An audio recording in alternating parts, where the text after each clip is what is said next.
It is time for another Rage Select podcast right here on Rage Select. I'm Jeff. And I'm Mike. Michael, I got a quick health update for you. Yes. So, okay.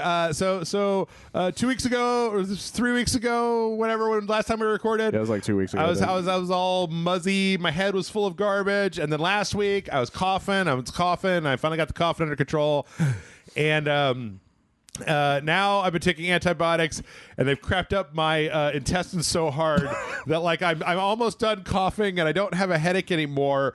But my bowels are just out of control. There's some kind of like full tilt multi-ball thing going on down there, and I don't know what the fuck it is. Yeah, I don't like taking pills, and it's just like for the last 3 weeks, it's just like, okay, well, I need something to help me sleep. Okay, well, now I need something to keep me awake. I need something to stop me coughing. Okay, now I need like probiotics. I need Mucinex. I need aspirin. And I'm just like, oh, fuck, I hate this. I hate it. This is how it begins when you have the little counter with the days on Monday it. through Friday with just like a fucking handful. You're like, I party like this every Monday through Friday. Yeah. God, I can't wait for this shit to be over. But you know what? It's just beginning. I already did the Rage Select podcast opening, so I'm not going to do it again. Boy, I'm happy this week. We got a theme. We got Gamescom going on. Yes, Gamescom is happening. But I'm going to say right now, just quick caveat to everybody. We're going to cover opening night live and the first day with Xbox and some of the trailers that came out.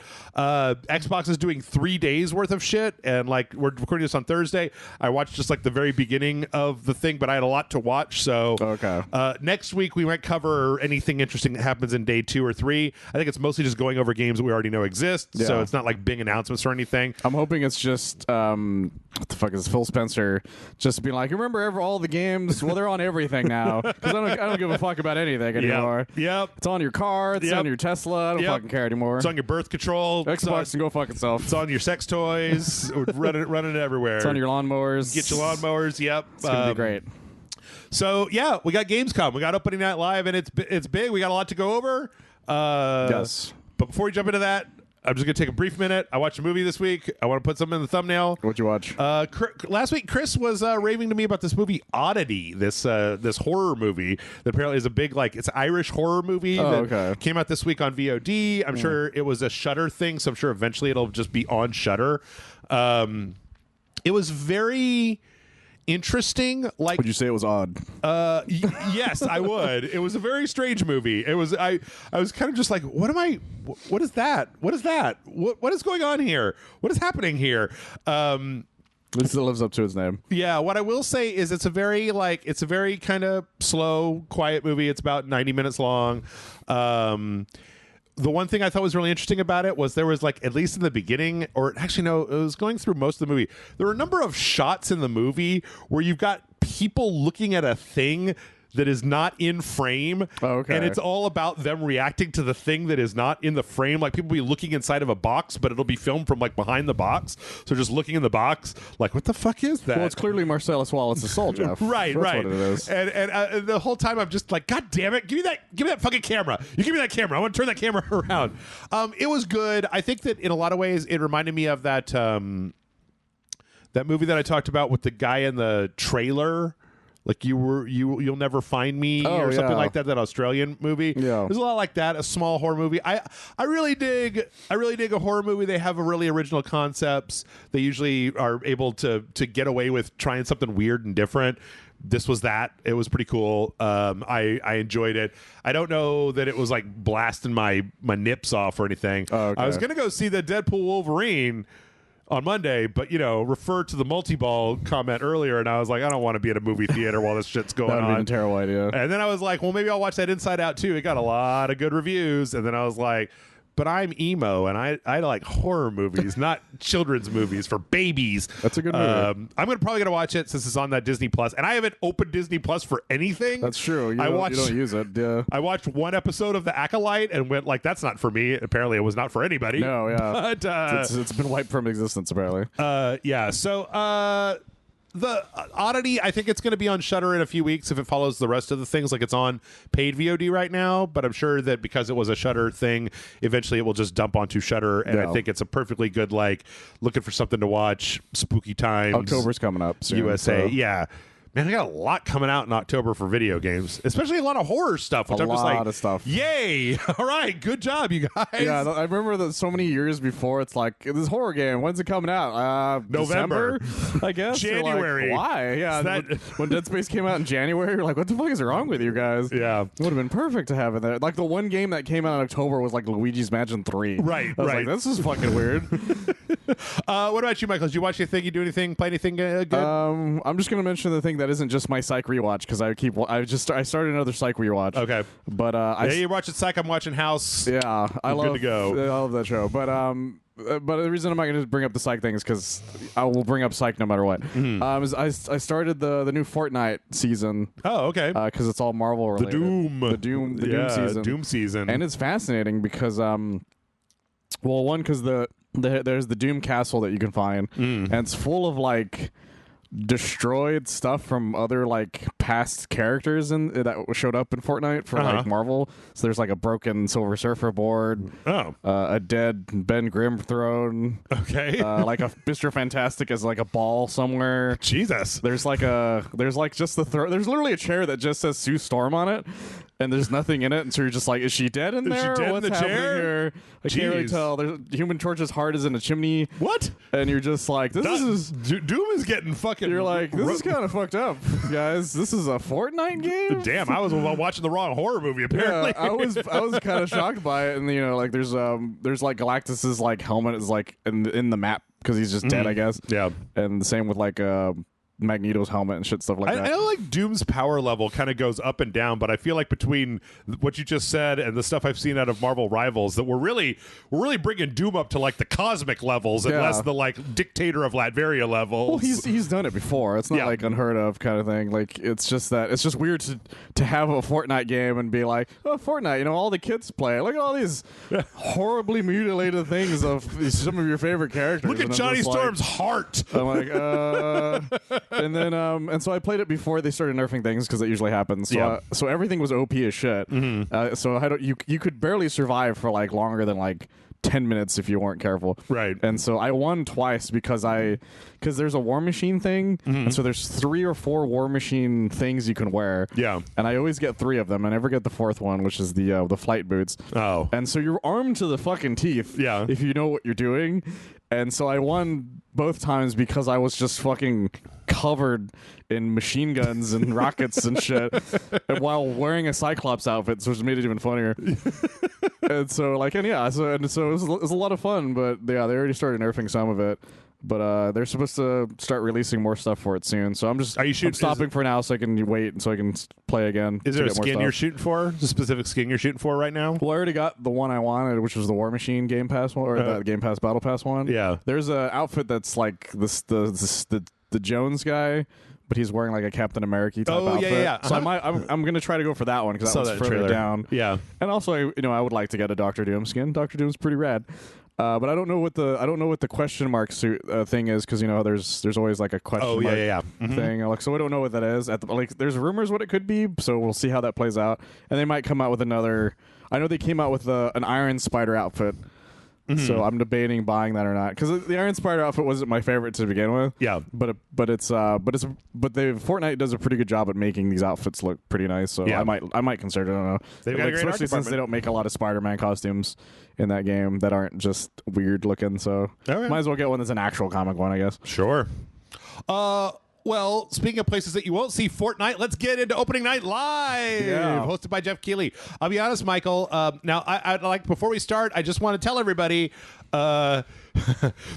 if you're waiting, if your feet are hot and you're waiting for your socks to get blown off, you shouldn't wait for that. Yeah. There's nothing in here that's going to blast the brains out of the back of your head. Okay? Yeah, when Gamescom was happening, I was like, I can't wait to be like, oh my god, this game is happening. Right. Not once. Yeah. So far, still nothing. I still think there's some interesting stuff in here, but I never said it was anything interesting. It's just that it's not like when it's not like The Witcher 4. It's not Elden Ring 2. They didn't announce the thing that everybody's waiting for, like kind of thing. I was just like, hey, that thing that is coming out. Here's more footage of it. I'm like, well, that's cool, I guess. But What else you got? So we're gonna have to maintain a pretty good clip here because we got a lot to go through between this and then we've got other stuff. So let's just go through the. I didn't actually write this down, but the opening, the pre-show was pretty cool. Yeah, except for the guy who felt like an ASMR talkie guy. I like what him. is wrong with that guy? I like him. I like Something this creepy boring about man. him. After watching all of the Xbox people try to be Twitch hosts, I'm like, I know. I like this guy with his cat, and he's just sitting there, just being like, "Yep, here's." It's almost like he doesn't want to offend the cat behind him. Dave the Diver's getting some new cool stuff. Get some new crossover stuff. I don't know who MXM Tune is. I've never It's heard like of a them. Twitch streamer, Yeah. like a person. But Balatro is getting like integrated into Dave the Diver. There's like they're putting in Balatro as like a mini game that you could play in Dave that's the fun. Diver, which is kind of cool. And then the mushroom guy from Potion Craft is going to be in there. I was like, yeah, I recognize that menu. So yeah, that's some interesting stuff. I like this thing. Like I think Dead Cells maybe started it best, where it was just like we're just gonna shove shit from other games in this game. We're just gonna put Balatro and Dave the Diver because fuck you. That's why. Dead Cells was the first one to like really integrate more that isn't just like a random character. Yeah. Because I know Shovel Knight was one of the first ones I'd ever heard of doing that. And it was, but they were like just the boss here and there. Yeah. Like, and there were some weird ones like the Battletoads if you were playing on Xbox, Kratos if you were playing on a PlayStation. They had that one guy from Dive Kick. Yeah, there was like a Dive boss Kick guy as a boss, and like, but it was so random that they did that, and then yeah, this one is or Dead Cells was just like, yeah, here's just all these characters like as playable things and all these crazy levels and shit, and in a game I want to play, no less. Yeah, like in a game I actually want to play, as opposed to like some of these other things where it's like, oh, we put Shovel Knight in Brawlhalla, and I'm like, that's cool, bro. I'm not gonna play about Brawlhalla. Yeah, I'm never gonna touch Brawlhalla. But then Dave the Diver's like, do you like Godzilla? I'm like, Yes, I do. Dave, that's kind of cool. This was so weird. There's a new Sniper Elite game called Sniper Elite Rebellion. I think this is like a spin-off, like 4-player multiplayer type of thing. Which is strange. But it's in the Sniper Elite universe, Rebellion. It's weird is that like Rebellion is making this, but they're also making that Atom thing. You know, we saw it briefly at Summer Games Fest, I don't where it was like remember the name of it, but I know what you're British talking about. countryside atomic, like kind of 1950s thing. We were calling it the Fallout of Britain or something like that at the time. Well, I got more on that later, but this just looks like a lot of more. There's nothing. You show me this, and I'm just like, that's more Sniper Elite for you, baby. Yeah, there's nothing wrong with that. It is interesting.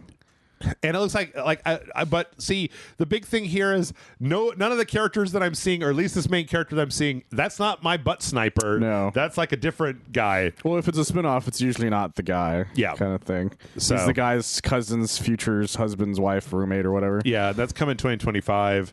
Actually, it looks like now that I look at the studio stuff here, it's got Rebellion, but it's got this thing called Wushu Studios. I bet that's the studio that's actually making it. Yeah. And the Rebellion is just like publishing it under their banner. So that makes sense. I didn't look into that though. That's pure conjecture. Let's see. We got a trailer for. Oh God, what the fuck was this called? I didn't write down. I made a whole spreadsheet, but I didn't write down the actual pre-show stuff. ones. Well, a lot of the ones that people react didn't even watch the pre-show, right, or put the pre-show in. This is called Begone Beast, and it's like a little 4-player co-op, top-down, little fun characters fighting ghosts and ghouls, and you unlock new characters. It's got a very like cheeky kind of sense of humor. Yeah, it's got like these little funny little designs. Yeah, they're not like, it's actually really adorable. Yeah, they're really cute little characters, and then it's kind of weird looking like hand monsters, and I don't know. It seems all right. They remind me of the Rabbids somewhat. Yeah. Well, it's the main like little girl from the trailer who's just going like like well, a they'll rabbit. just yell out too. Yeah. It seems all right. Like, this is not my kind of game. Yeah, but like it's a fun like twist on that little genre. Yeah, and there was a great like reference to The Shining in the trailer too. Right, with the hands coming out of the elevator. It's strange. Normally the hands come on the second floor. But yeah, so that's coming into early access next year. And then let's see. Oh God, this was like, is this.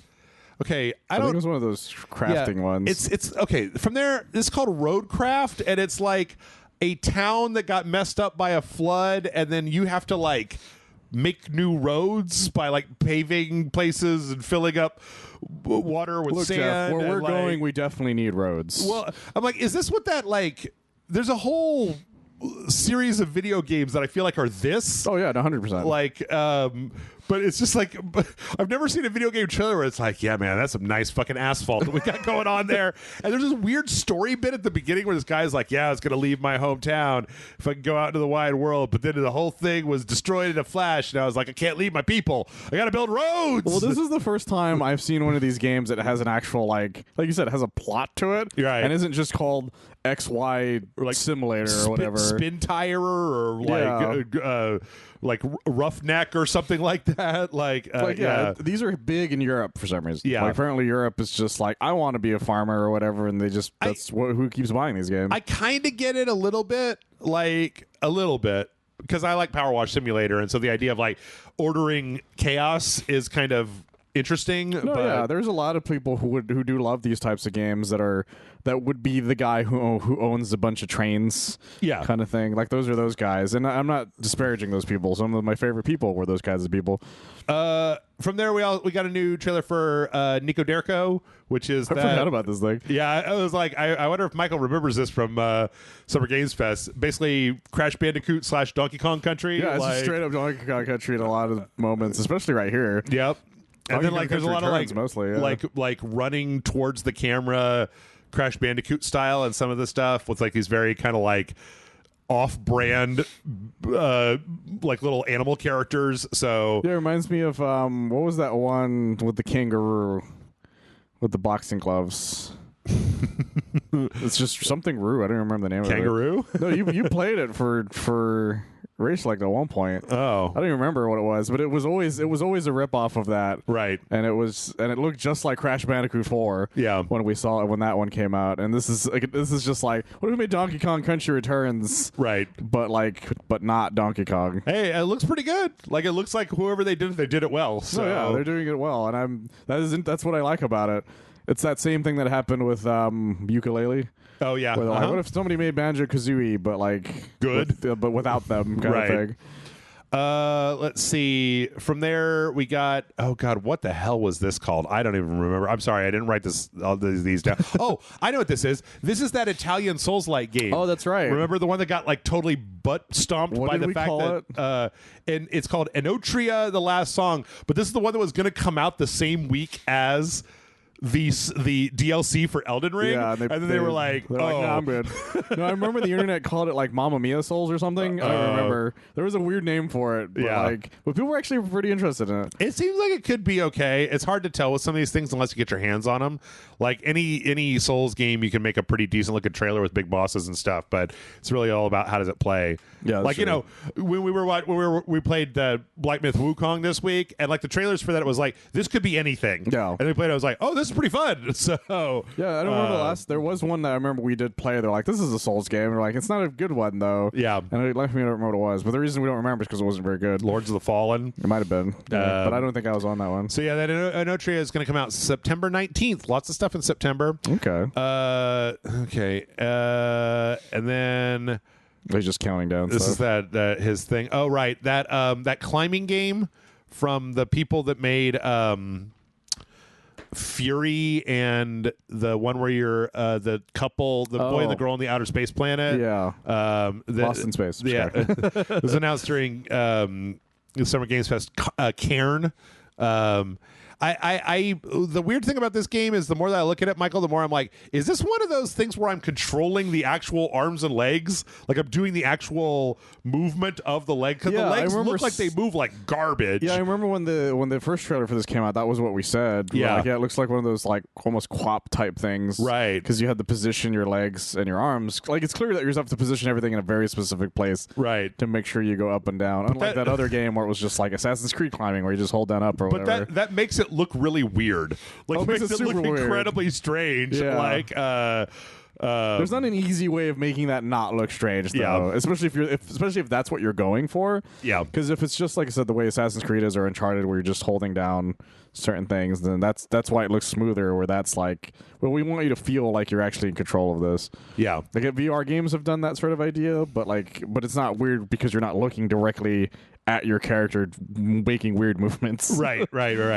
Let's see from there. I really like the look of this We Harvest Shadows. It was like a first-person farming horror allegory. Okay. Where it's like, it's this guy and he's in this abandoned farm and he's like, the one good thing is that I'll never see another living human being again. I've decided I'm going to die on this this abandoned farm. But then like he goes out and starts basically doing kind of like the farm chore game, but it's all very like dour and dirty and fucked up, and then like they show like parts of it where they're like, oh, I'm gonna hoe the land, I'm gonna plant crops, but then there's like this stuff where carrying a lamb in the middle of the night while these horror things watch me, or like shooting at monsters and stuff, and I'm just like, okay, I'm interested. I like what I'm seeing here. Color me intrigued. Looks like Farmville, but like terrible, and I'm like, yes, thank you, please. I love the idea of just being a guy like, I don't want to live, but like he's got all this fucked up shit going on. I'm like, but do I really want to not die though? I'm not sure yet. I don't want to live, but I don't want to get killed by a monster. That's stupid. I want to die peacefully and not monster death.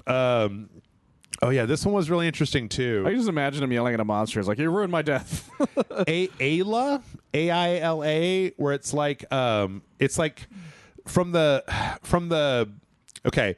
this trailer, it seems like it's somebody that's like, it's like a game where your character is wearing a VR headset and then like looking at all this kind of like fucked up horror imagery. I think they also said something about this being like slightly like Christian mythology type of thing. Okay. I don't know what the fuck is going on here. All I know is that there's a lot of like fucked up imagery, but then there's also like combat systems at play here. And then at the very end of the trailer, it's really kind of striking. The character like gasps and like takes off a VR headset, and they're like in a modern house, but then when they turn around, like another type of like monster person shows up on them, and I'm like, okay, yeah, that sounds good. Well, it's like AILA, I think this is what it's saying. Right. Based on the way that, since it's like an what's not anagram? Acronym. Los Angeles Artificial Intelligence. Yeah, that's interesting. We'll see what that means for later on. Oh, and then I was really surprised that they put this Revenge of the Savage Planet as like a pre-show thing. It was interesting what was in the pre-show and what wasn't in the main show. Yeah. Like this was one of the ones that I'm like, why is this here? Right. Like there's a new Sniper Elite and there's a new Return to Savage Planet, which for anybody who doesn't remember that was like it's kind of a weird first-person Metroidvania game where you play as like a corporate stooge or like a corporate employee that's on a planet, and you're trying to survive and you're trying to like do these missions that this evil multinational corporation with like a cheerful front tells you to do. Yeah, I was one of the first to do that because that's a genre in and of itself now. Right. But that was one of the very first ones to do it, and it was a big streaming darling for a while because of it. And it had a lot of they have like these fake commercials that were really good in it. It was a very fun game. I beat it. It was a first-person game. This one's going to be third-person, and it's going to have co-op, and there's going to be 4 planets. I found out there's 4 different planets that you can go between, because the whole point of this one is that you're like an employee that was like put in a cryostasis to go to this planet, and by the time you got there, the corporation had decided that like it wasn't financially viable to do anything there, so they're just like, okay, so you're fired. Good luck. Whatever. Maybe you'll get home someday. And then. This was that the Sims thing. Yeah. Weird Simsy. God, I wish I did remember Inzoi. And so they put out a character creator. It's basically like this Korean super high res Sims game where they like made the Sims in like Unreal Engine 5 with like better lighting and better looking characters. Sure. It's fascinating, yeah. Honestly, I'm surprised this has never happened before. Yeah. Or at least not never, but like this is the first time somebody really, really went into making it realistic looking. There was that other one, there was that other project that was going and then they canceled it, remember? Like right out from underneath the developers, but I forgot what that one was. I don't know. So here's the thing, Michael. If this does what it says it does, I'm sure it's going to be big, but I look at it and I'm like, there's some kind of jank here that I feel like is going to end up being the thing that ruins this game. I also think it's going to be what makes people remember it, though. Yeah. So that's the thing about The Sims, is The Sims has some jank to it, too. Yeah. So it depends on how... Like, one of the reasons you can get past it with The Sims is because nothing's super realistic looking. Right. So the uncanny valley is easier to get past, where this is going to be, like, a really weird... It's going to remind people of... Twitch does like Seinfeld or whatever, right? That type of weird AI kind of thing. So I wouldn't be surprised. I don't know. It could be interesting. We got to speed up. Holy shit, we got to speed up. This thing's massive. We're in the pre-show. We're still in the pre-show. Tribe 9 is a new action game from the guy that made Danganronpa. It looks like that. It's got a lot of crazy looking anime characters. That's just the unicorn Gundam they're fighting. Yeah. They're in some kind of like future universe, powering up, getting stuff. I don't know. We'll find out more about that later. And then let's see what else we got here. Oh yeah, Directive 8020, the next game from the like Dark Pictures. Yeah. But it's not the Dark Pictures because like the guy that was the host of the Dark Pictures anthology, he died. That's right, he did. I forgot about that. So, they were putting out one of these a year. This one was teased in the last one because it's like a futuristic one. Yeah. We see the lady like with like a doppelganger kind of coming after her. And that's coming out in 2025. So, I don't know. I'd be interested to see what happens there. Yeah, I recognize the lady. And then last but not least, Michael, we got the first footage of Terry Bogard in Street Fighter 6. Which, again, I was surprised it was in the pre-show. And I was very excited. I went and watched the longer version of it, too, right after that. Yeah. It did end saying, hey, the longer version of this is on Capcom's YouTube. Yep. And he looks fucking fantastic. They added stuff to him that's only in his game, so he can actually like sidestep essentially using a move that will like put him in the background so you can dodge projectiles and stuff like that. Okay. So I'm very excited. Cool. All right, that brought us to Gamescom.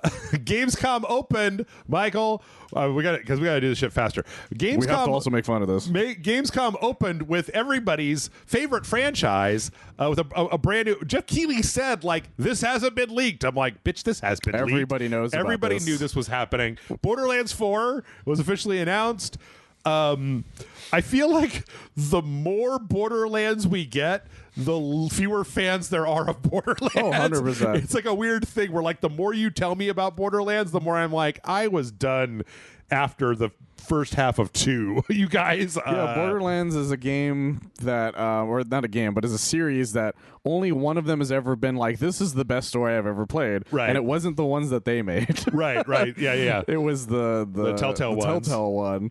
And it was just like, and people hated 3. I remember hearing one guy describe 3 as the podcaster's game, right? Because it's just nonsense. It's dumb. I didn't like it. It's not very good. Didn't care for it, and it wasn't very funny. And nobody cared about any of the characters. Even the people who like Borderlands didn't like Borderlands 3. This would be different if we all had Borderlands fever because the movie was good. Yeah, if the movie did gangbusters and wasn't like the worst movie of the year so far, then people would be excited about this. Yes. Instead, it's the funniest goddamn thing that could have happened. I've been bitching for years about why don't companies like do the synergy of like games and movies together, and they did. It's just they did it for the worst movie and one of my least favorite game franchises. The one game series that like we wouldn't have, like if they did that with Super Mario Wonder, right, or with like even Sonic Generations, I would have been like, hey, that's an interesting thing to do. Yeah, didn't do that for any of those. Nope. But fucking Randy Pitchford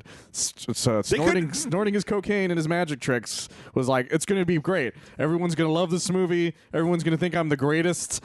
And I mind you, he's only thinking about himself in this scenario because that's Randy Pitchford.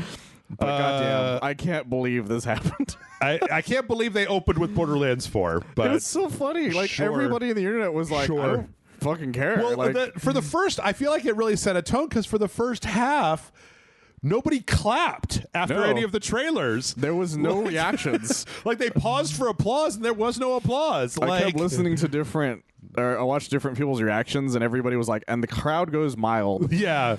Let's see. From there, we got a new trailer for Black Ops 6. This was like a really, I don't know, it's about sneaking into like this party to get the information to break the guy from Black Ops Cold War out of a black site. Is there anything here that's significantly different? There's like, you know what? Well, it's got the Mission Impossibility type like gadgets that show up in it. I'll say this is that it seems like there's some branching pathways in here. Yeah. Which was the thing I liked in Black Ops 2. Like it gave you options of how to kill a guy, which I thought was kind of neat. Right. Like depending on how you want to try to do this. And I like that. And I think that like if they want to keep making these very linear games, it's nice to do that. Outside of that, it was just kind of a lot of like, we're going to shoot him. We're going to grab a gun. We're going to shoot him. There's another guy. We're going to shoot that guy. We're going to shoot another guy. We shoot a guy. We're going to ride a motorcycle. We're going to shoot a guy, ride a motorcycle, shoot a guy. Well, we got to see a Bill Clinton model, so that was nice. Yeah. And then they drive American ATVs or American dirt bikes at the very end of it. Yeah. Which was like, why are these here? I like that. I like the knife you get to control in midair was kind of interesting. Yeah, but and like, it explodes too, which is like, why is this a knife? Yeah, why not a grenade, you guys? I love when a game character, all by the way, when it's like, have you ever done anything like this before? And they just like do something, and you're like, what the fuck is happening? Yep. And there's always that one guy who says that shit, no matter what it is. I don't know, man. It's hard to tell what these things. Activision knows how to make a Call of Duty trailer. They all look good. They look good even when I know that I'm not going to like them. Oh, like 100%. they'll show a trailer for the multiplayer with fucking Enter Sandman behind a bunch of really nice match cuts of people like reloading and shooting to the beat. There's and all I'm these like cool, that looks fucking great. It makes it look like this cool war scene that like that you always love and have fun with. Yep. Or in real life, none of that would ever happen. Nope. So unless somebody really wanted to coordinate something like that. We got a really cheeky trailer for I didn't see this one coming, Michael. This one. The remaster. I really like this with the guy going into the remasters of the entire thing, by the way. Ward. It's like this guy that's in the remastered ward, and they have all these references to bad remasters. I forgot what the first one. Oh, it was like Arthas from World of Warcraft, but his face is all fucked up. Yeah, I like the fact that they have like a cross hallway where a cart goes by with the guy saying, "So you're finally awake," and then they pass by it, and then it just goes back the other way, going like, "So you're finally awake." Yeah, I love that it says that he's coming from the re-release ward. Right. Which is like showing that he keeps getting re-released. They have an Assassin's Creed Unity joke of how bad that shit is. Oh yeah, the long neck thing that happened at that point. And then at the end they walk up to like a Magneto cage that has like Pilgor from Goat Simulator, and it's because they're doing a remake of the first Goat Simulator. I couldn't help but laugh at this trailer. I was like, this is a legitimately funny trailer. Yeah. It was the only trailer I was like really interested in. Yep. And it was for something that's fun as hell. Yep. I like the original Goat Simulator is great. I'm glad they're remastering it. I'm glad they're putting it back out. It's coming out this year. Nothing bad to say about that. Yeah. So let's see. From there, we got a really brief teaser for Persona 3. I don't know how this works, Michael, but the whole thing is that they're putting in a boss fight against Joker. Yeah, he's just going to be like a bonus boss that I'm sure you could find in the area. I don't remember the names of the area anymore. I mean, I'll be honest, like I hate to say how easily I'm manipulated, but they played the "Never Gonna See You Coming" song, and I'm just like, oh man, I'm all excited and shit. Fuck. Yeah, it was really cool. Let's see. From there, we got a trailer for Dying Light: The Beast. I could not tell for the life of me what this trailer was while it was going on. Well, I figured it was a Dying Light one eventually. Yeah. Like, but it was once it got to this shot here. Yeah. I was like, oh, this is a Dying Light game. But it's like a spinoff. It's a 20-hour standalone spinoff about one of the characters. Yeah. And I'm like, okay. And you know what's interesting, Michael? I might actually play this. Because when Dying Light came out, you remember they were like, Dying Light, it's 250 hours long. Oh, that's right. And I was like, no, thank you. I forgot about that. No fucking thank you. 20-hour spinoff?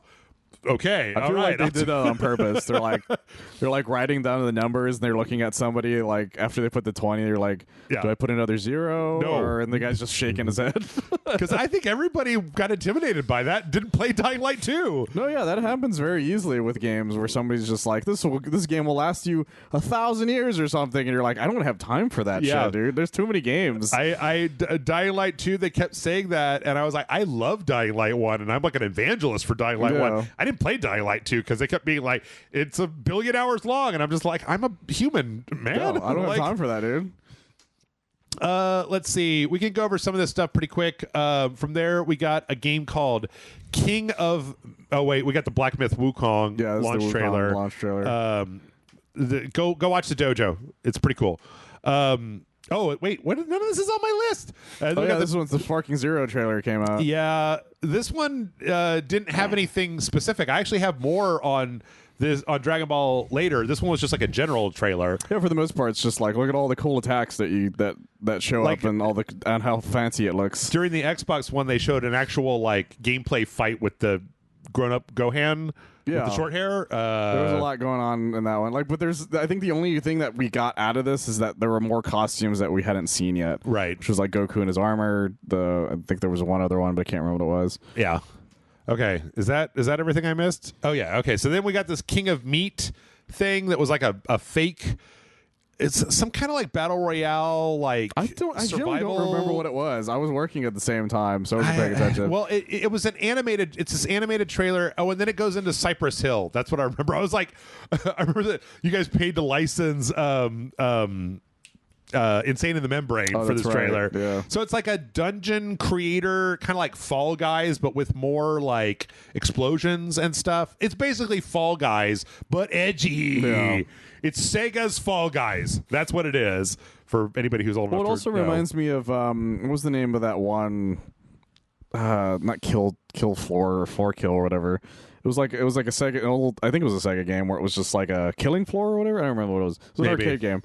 I don't remember what it was, but it was like a game show. Smash TV? Question mark? Smash TV, yeah. It might have been Smash TV. Where you're just all like, there's 4 of you going through these like game showy type things. Yeah. So I think that's what it's going for. I'll be honest, Michael. There have been 4 or 5 games like this that have come out over the years, and none of them have worked. And I don't think this is going to work either. So. Yeah, honestly, most of them have not worked. But I think that's more what they're going for. Yeah, I think I can't tell you, to be honest. The trailer was very confusing. From there, we got the trailer for Linked Battle of the Spark.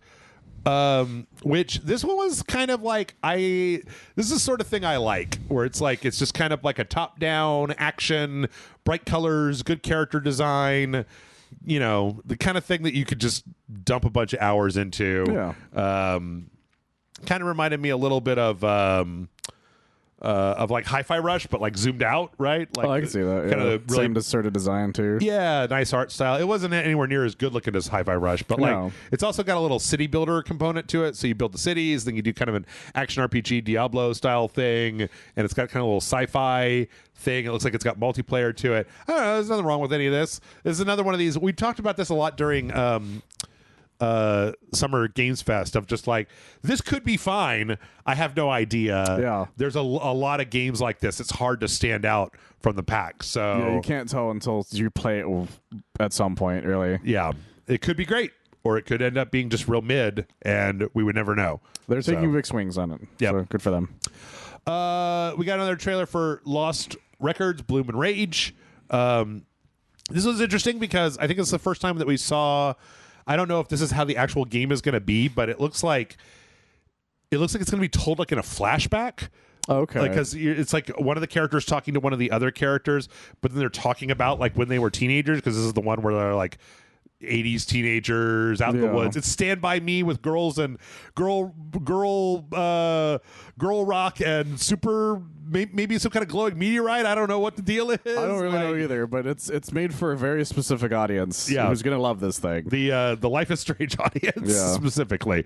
I don't know. I mean, like sometimes I wish that I could get into these a little bit more, because apparently they have pretty good writing, but it's they're always the types of games that I'm like, I just don't really love this. It's too narrative. Well, it's not even that it's too narrative. It's just that the narrative is great, but it's not gameplay enough. Right. Is my issue with it, because a lot of times it's just like I know that sounds hypocritical coming from me who loves stuff like Thank Goodness You're Here or or Ace Attorney, but it's just like with those games are usually not that long compared to these. Yeah, and I think that's what the difference is for me.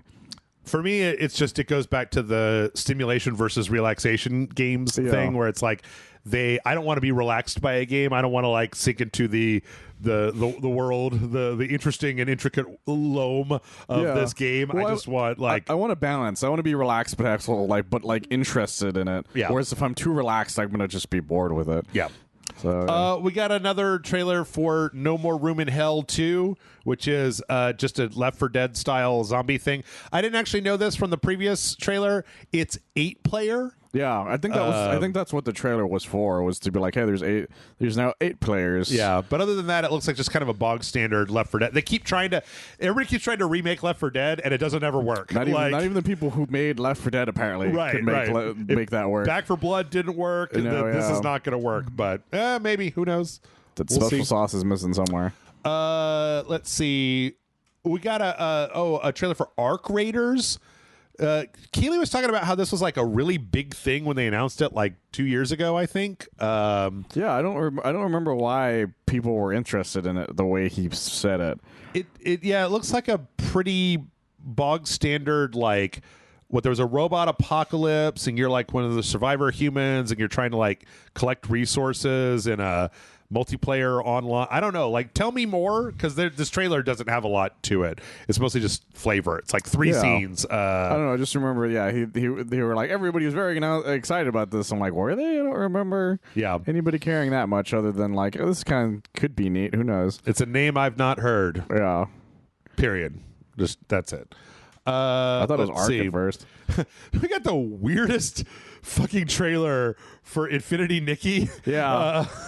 Like with this song, this like earworm Infinity Nikki song, and all these animals like lined up like it's a Snow White game singing a song about Infinity Nikki. Yeah. This is the fashion game where the girls go into fashion school, but also there's some weird darkness, and also it's like the 5th of these games, except we didn't get any of the rest of them in this country. Yeah, I remember when they showed this off last time, and I was like, what is this? The crazy little thing. And it's even weirder this time. Like, it's like... Because before, we were like, isn't this some weird, almost Super Mario shit at some point? I don't remember what we were comparing it to last time. Because there were other gameplay in the last one that made it seem like a different game, and like, life of me, I can't remember what it was. Yeah, I don't know. It was like a... Okay, the first trailer was like this kind of like, oh, I'm going to fashion school Barbie thing. But then like at the end of it, it had this like very weird cap that made it seem like there was some real darkness under the surface. Yeah. And like even in this trailer, there's like a brief moment where she's like getting ready to fight like a big cute monster demon thing. I don't know what this game is. Either, yeah. Like the coziest open world game, it says. And it's also on phones, I guess. It's going to be on like PS5 and the App Store. Yeah. And I'm like, what the fuck It's very is this? strange. It's going to have a beta, apparently. Why? Why does it need a beta? Is it multiplayer? What the fuck? Know either, like, Jeff. I don't know. Infinity Nikki confuses me, but I kind of can't wait to check it out. I'm genuinely interested to see what this game is. Let's see. How much time we got? Not much time. What can we get through?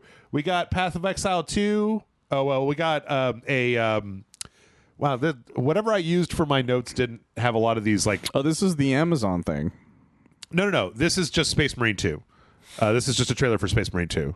Oh, wait. Okay. I'm thinking of later on. Yeah. Because there's a later on trailer that's similar. Definitely. We're getting to that one, but yeah, Space Marine 2 is coming out. Yeah, Space Marine 2 is coming out. There was a what? How did I lose all of these? I don't remember. This is Paragon, right? It's called like Precursor, and there's a team that took all of the assets from Paragon, the MOBA that Epic ran and shut down, and then they remade it. And they gave it a different name. And it's free to play, and it's out on Steam, but it's got all the same art assets to it. It's a very strange story. I don't know what the actual deal is with this motherfucker. I don't know either, but according to the trailer, it's doing well. Predecessor. And you can play it for free. Let's see. Is that it? Path of Exile? So Path of Exile 2 looks a lot like a Diablo game. It really does. Yeah. I don't know what to tell you. Nothing else to say about it. Like, it looks good, and I think the big thing here was that there was like a November 15th, it's going into early access. Oh, yeah. I think that was kind of the big thing. Is I think everybody that wants to play Path of Exile 2 is already on board to play Most Path of the of big Exile things 2. were like release dates kind of thing. There wasn't a lot going on in this thing. Yeah. I tell you what, let's wrap it up. Let's end on a high note here so that we can get a head start. Fuck, we're going to have to go a lot faster. We're like barely halfway through this video. Yeah. Dune Awakening got a gameplay Oh yeah, that's right. Trailer where they showed like not a like, oh, okay, so you're gonna start by making a character and then you get dropped in the sand and then you're gonna like join a guild and you're gonna do raids and blah blah blah. I'm really confused where I'm Michael, I want to hear what I don't know about Dune. I want to hear what you think about if you think this game looks interesting. I can't. Dune is like my favorite thing, and I can't get past what they fucking done to my boy. Okay, like I just can't get over it. Like there's no way that anybody would drive an ATV in the desert of Arrakis. You get eaten by a worm in like 4 minutes. I don't give a shit. Like you don't drive on the sand. No. Like they have to walk in a specific way because of you. That's a huge plot point apparently of even the movie. Right. So, like at the end of this, they have a big thing where they have a bunch of like different factions that are fighting with like tanks and stuff. And I'm like, you can't do that on the sand. The worms will come every time. Like, it just doesn't appeal to me. It's a survival game in a desert. Yep. I'm like, I guess? Question mark. It seems like it's also really focused on like multiplayer. On like forming guilds, forming houses, blah blah blah, and I'm like, I'm not that like if like we see this like third person action stuff. If I could play a Dune game that was just a single player game, I would play that. Like I'd be more interested in playing a narrative single player game than playing some kind of MMO Star Wars Galaxies fucking make your guild bullshit. Like I'm not that interested. It's a shame, but I know how much you like Dune. So. But I hold no. I don't get excited for it because I'm like, they're not going to do that. I know they're not going to do that. Like, they're going to put Paul Atreides. They're putting Paul Atreides in fucking Call of Duty. They're not doing what I want. I completely forgot about that. Okay, I forgot that was. They're putting Paul Muad'Dib in the fucking same game as Colonel Price, all right? Like, well, you know, Cheech and Chong is going to be his best friend. Sure. It's going to be great. And then Pickle Rick shows up, and everybody's cheered. Like, fuck you guys. He thought it was the funniest thing that ever happened to him. So, yeah. So, yeah, if there was a game that was like this, but it was single player, I don't know. I'll probably try it when it comes out just to be like, make sure. But the thing is that I love how ridiculous this looks when you see it in a game form. Oh, the ornithopters? The ornithopter, because it's just like the way it flaps is like weird to look at in a game. Yep. Yeah, I don't know. I reserve the right to be irrational and stupid about one franchise, and that franchise is Dune. And I thought I was relatively safe, Michael, because I didn't think they were going to try to make Dune a thing, but then they did, and then it somehow became a thing, and I don't understand that either. That part I don't understand. But people grasp on the strangest things, but they also misinterpret them a lot, so that happens too. Yeah. With that, we're gonna this part here at the end. What I understand is this part at the very end, they've got a bunch of factions that are fighting over a giant spice blow, and then they're like, yes, but you know the ultimate power is desert power, and so he puts down a thumper, and then like takes off, and you know one of the big crazy mama worms comes and eats everybody, and I'm like, well, what's gonna keep every single interaction at a spice blow from being like, and then if my side starts losing, I'm just going to put one of these down and like, fuck everybody. Like, I don't understand. Anyway, it's fine. It's fine. People are just going to do it, by the way, for the fuck of it. It's fine. They won't even care if they're losing or not. It's fine. Early next year, it's going to be coming out. We'll get a chance to take a look then. And with that, we're going to go ahead and take a break. When we come back, we're going to try really hard to zip through the rest of these. I don't know. Like, we're only about halfway through this, but here's the thing. The Xbox thing has not a lot in it. That's true. And there wasn't a lot of other news, so we're probably pretty much on course. If we can get to the end of this next segment, we're going to be sitting pretty. So hopefully we can do that. We'll see you then. Back in a minute. Bye, everybody.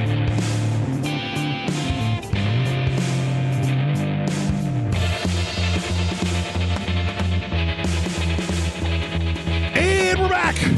And we're still doing Opening Night Live. We're still here. We're still going through it. Next up from Tarsier Studios, we got a teaser for this last week. A new game called Reanimal. This is from the makers of Little Nightmares 1 and 2. Michael, this looks a lot like Little Nightmares. I thought it was Little Nightmares through the entire trailer. I was like, oh, they've got a co-op mode or whatever. Little Nightmares. But it's still just like little kid, like tiny kids like running away from giant monsters, and it's like, well, what the fuck is the difference between this and like normal Little Nightmares, you guys? It's got a different name, Jeff. I guess more animals, I guess. Like there's some weird, I guess there's some more animal stuff, maybe less like humanoid monsters and more like animal monsters, but it's really weird because also after they did this trailer, which looks an awful lot like Little Nightmares 3, they announced Little Nightmares 3 was going to be coming as well. So It was a weird thing to do. yeah, it was very strange. I don't know. We'll see how it goes. I never got into those franchises. I didn't either. People love them, but I just never really got into. I don't know why I never got into. To be honest, I always thought I would love it, but I just didn't. Genshin Impact has a thing. Neither one of us play Genshin Impact. I don't get it. It's like a real tropical area, and then a bunch of like tropical people fighting tropical monsters. I don't know. It kind of feels like a direct. To me, it feels like a direct response to that Final Fantasy 14 expansion. It was all about the tropical island that you go to. But yeah. Okay. From there, how about something that both Michael and I do care about? Monster Hunter Wilds. Yes. Strangely, though, we got what? Is this a new monster? This big spider thing that they showed? If I recall, yeah, I don't remember it showing up in any of the others personally. Okay. It's interesting to me because they keep showing me Monster Hunter Wilds, and I'm like, I'm already on board for Monster Hunter Wilds. Like, I don't know what else you need to show me about Monster Hunter Wilds. Yeah, like, because I've seen like spider. I think there was a spider enemy of some kind before, but not the way this one looks. with the big like kind of flower rose thing on its back. Also, it's got like hands almost. Yeah, kind of thing. Like it's a pretty fun, interesting design. And they showed some of the like the monsters fighting each other, like multi-monster encounters. It all looks good. Like, it looks very good. Monster Hunter Wilds might actually end up being like one of the big highlights for this year, depending on how things go in the second half of the year. I'm looking forward to it. Hopefully, I'll have time this time around. To play it, to really get into it, because I've all of Rise, never got into it, which is insane. Because I've ever since I played 3 Ultimate, I've played every single one for like hundreds of hours. And this is the one I just did not. Well, you know why that was? It was because it was the one I was into, and God fucking forbid that you and me are playing the same game at the same fucking time. I think if I remember correctly, it involved something scheduling wise. I don't remember why. Well, it came out on the Switch first for the longest time. Was I writing the articles up to that point? I don't remember. Probably. There was I remember there was a specific reason. I just didn't have the free time to do it. And I just never got into it. Which sucks because I love Monster Hunter. Yep. So yeah, Monster Hunter looks good. Looks like a fun time. Looks like a lot more Monster Hunter. They're also seeming like they're adding more stuff to it. Like, we were talking about those videos with like the weak point attacks and like some of the other stuff they're doing. I'm sure that it'll be interesting once it finally comes out. Let's see. From there, more Michael Bait. We got some King of Fighters. Oh no, wait. This is God damn it. This is the weird Tomb Raider. Fucking. This is more thing. of the. It's not in my notes thing. Yeah. Naraka Blade Point has a Tomb Raider crossover, or it's like Lara Croft. But then I think there's like a Naraka Blade Point Lara Croft as well. I guess. I don't really know. Yeah. I don't know what. It didn't really make sense to me when I looked at it. Blade Point is. Okay, Mark of the Wolves, is going to be here. Yeah, she is. She got her new costume that I'm sure the internet is not liking, where she's like wearing actual clothing to contain her massive mammaries. Because she has pants now. She got pants and like a shirt that like a jacket that could even zip all the way up, maybe at some point. Yeah, it still shows cleavage though, so don't pretend like it's not like she's not having cleavage. Yeah, but they're not flailing everywhere. But then they've got the old costume too. Yeah, so, which is flailing everywhere. Which is flailing everywhere. So like, yeah, it's you get the best of both worlds. I'm still trying to figure out. This was the franchise that had the all girl version, right? It was. I don't remember what that game was called. It's SNK Heroines, I think, or something like that. Yeah. Canonically, she's like my age in this point. Yeah, so I'm very excited about it. It's gonna be a thing. April next year. There's another trailer I think that you can find on their actual, because they did that with every single one that's come out so far. Like an extended trailer. Yeah. She looks great though. Yep. I'm very happy that she is still that the game's willing to give people their old outfits from before. So sure. Well, is it this like a DLC pre-order costume for Terry Bogard to have his original thing? It's just his OG Fatal Fury 2 outfit. I know he's going to be pre-ordering something. Well, of course I am, Jeff. Why wouldn't I? Yeah. I have the hat already. What kind of dumbass... It gives me plus 10 Terry ability. What kind of dumbass question is that? Exactly. Then a brief trailer from Mecha Break. I've heard good things about Mecha Break. People like it. I'm happy for them. It's just, this is like virtual on / what, the Gundam versus. Yeah. And I'm more a single player kind of guy. So while I really am jonesing for more giant robots, and I love me some giant fucking robots, I don't know. We'll probably look at this for the dojo, but it's probably not going to be something that's going to be like, a big part of my life. So, yeah. Good for them. Yep. Let's see. Monument Valley 3 is a thing. Looks like a lot more Monument Valley. Pretty much. I have nothing else to say about this. Monument Valley 1 and 2 are also coming to the Netflix games. Oh, that's fun. September and October of this year. So, whatever. Let's see.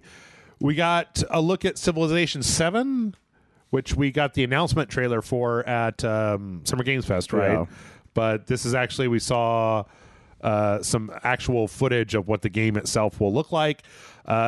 This is one of those hard ones to talk about, Michael, because it just looks like a fucking Civilization game. Like, I can't tell what's different here. I don't know what the difference is. Hell, I didn't even know Sid Meier was a real person until recently, so I don't have anything to say about this series. It looks an awful lot like a modern Civilization game. Like, I'm sure the graphics are better than 6. Yeah. It looks like it's still using hexes. My dad is into Civilization, but it's for some reason he hated it when they went to hex grids instead of just like a grid. But that is interesting. I don't know why. Anyway, I mean, all the graphics look real nice. Looks like a fucking Civilization. There's too many sides, Jeff. There's too many sides to this grid. Civilization game.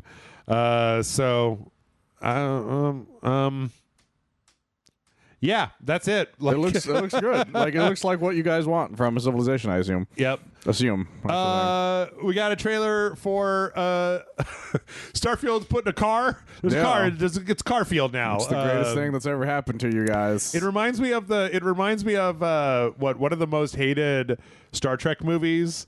There's a part where it turns out that Captain Picard has like a Jeep, like an off-road Jeep that he drives around. He's always been into this, and they just never heard of it before. Which one was that one? I think that was Nemesis. I think that was the last one. That sounds right. Because they have to go. They're going to go dig up the B4 pieces in the thing. It was Nemesis. Nemesis killed that entire series. It was for a while. Bane was in that movie. Yeah, he plays Tiny Picard. Anyway, you get there's like a dune buggy now. It's like a dune buggy with jump jets, and you can drive it around, and you can shoot people with it, and robot can get in the back. You can drive it around wherever you want to. I maintain that I think that Starfield is eventually going to be a good game, Michael, once they get done doing this. Because, putting a car in this exploration game seems like a big fucking deal that should have been there when the game launched. So, they were very proud of it not having a car, right? By the way, when it came out, you got to walk like a you fucking loser, it's right? Okay, yeah. Why is there not a car? And they just kept coming up with weird excuses, and then they put a car in.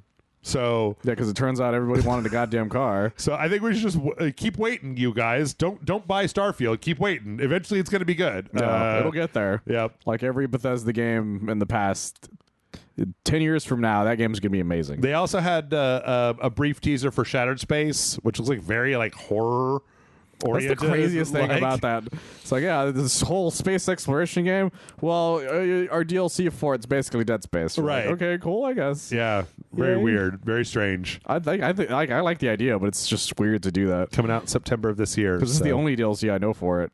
Well, they'll probably announce another one after that.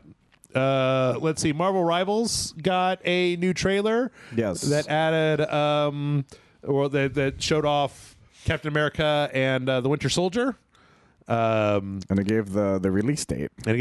What is with the weird tentacles on Bucky?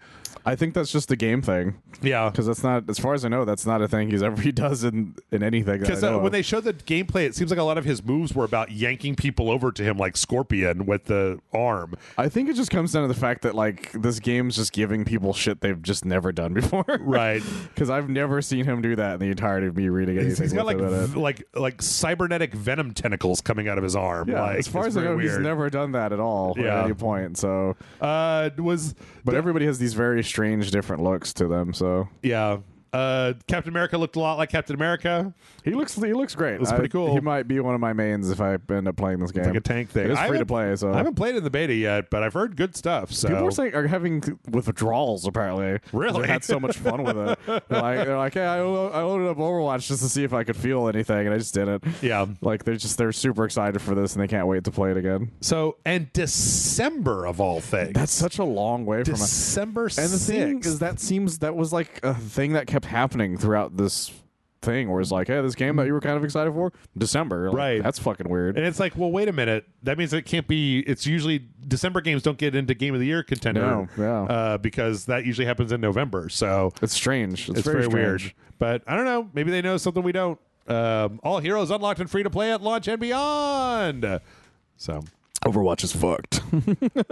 yeah, now there's some actual competitors out there. Yeah. Fucking environmentalism, playing for the planet. That was the funniest thing when they gave it to what, NetEase? Give an award to NetEase, yeah. Like, hey, you guys, you love the environment. You're like, no, they don't.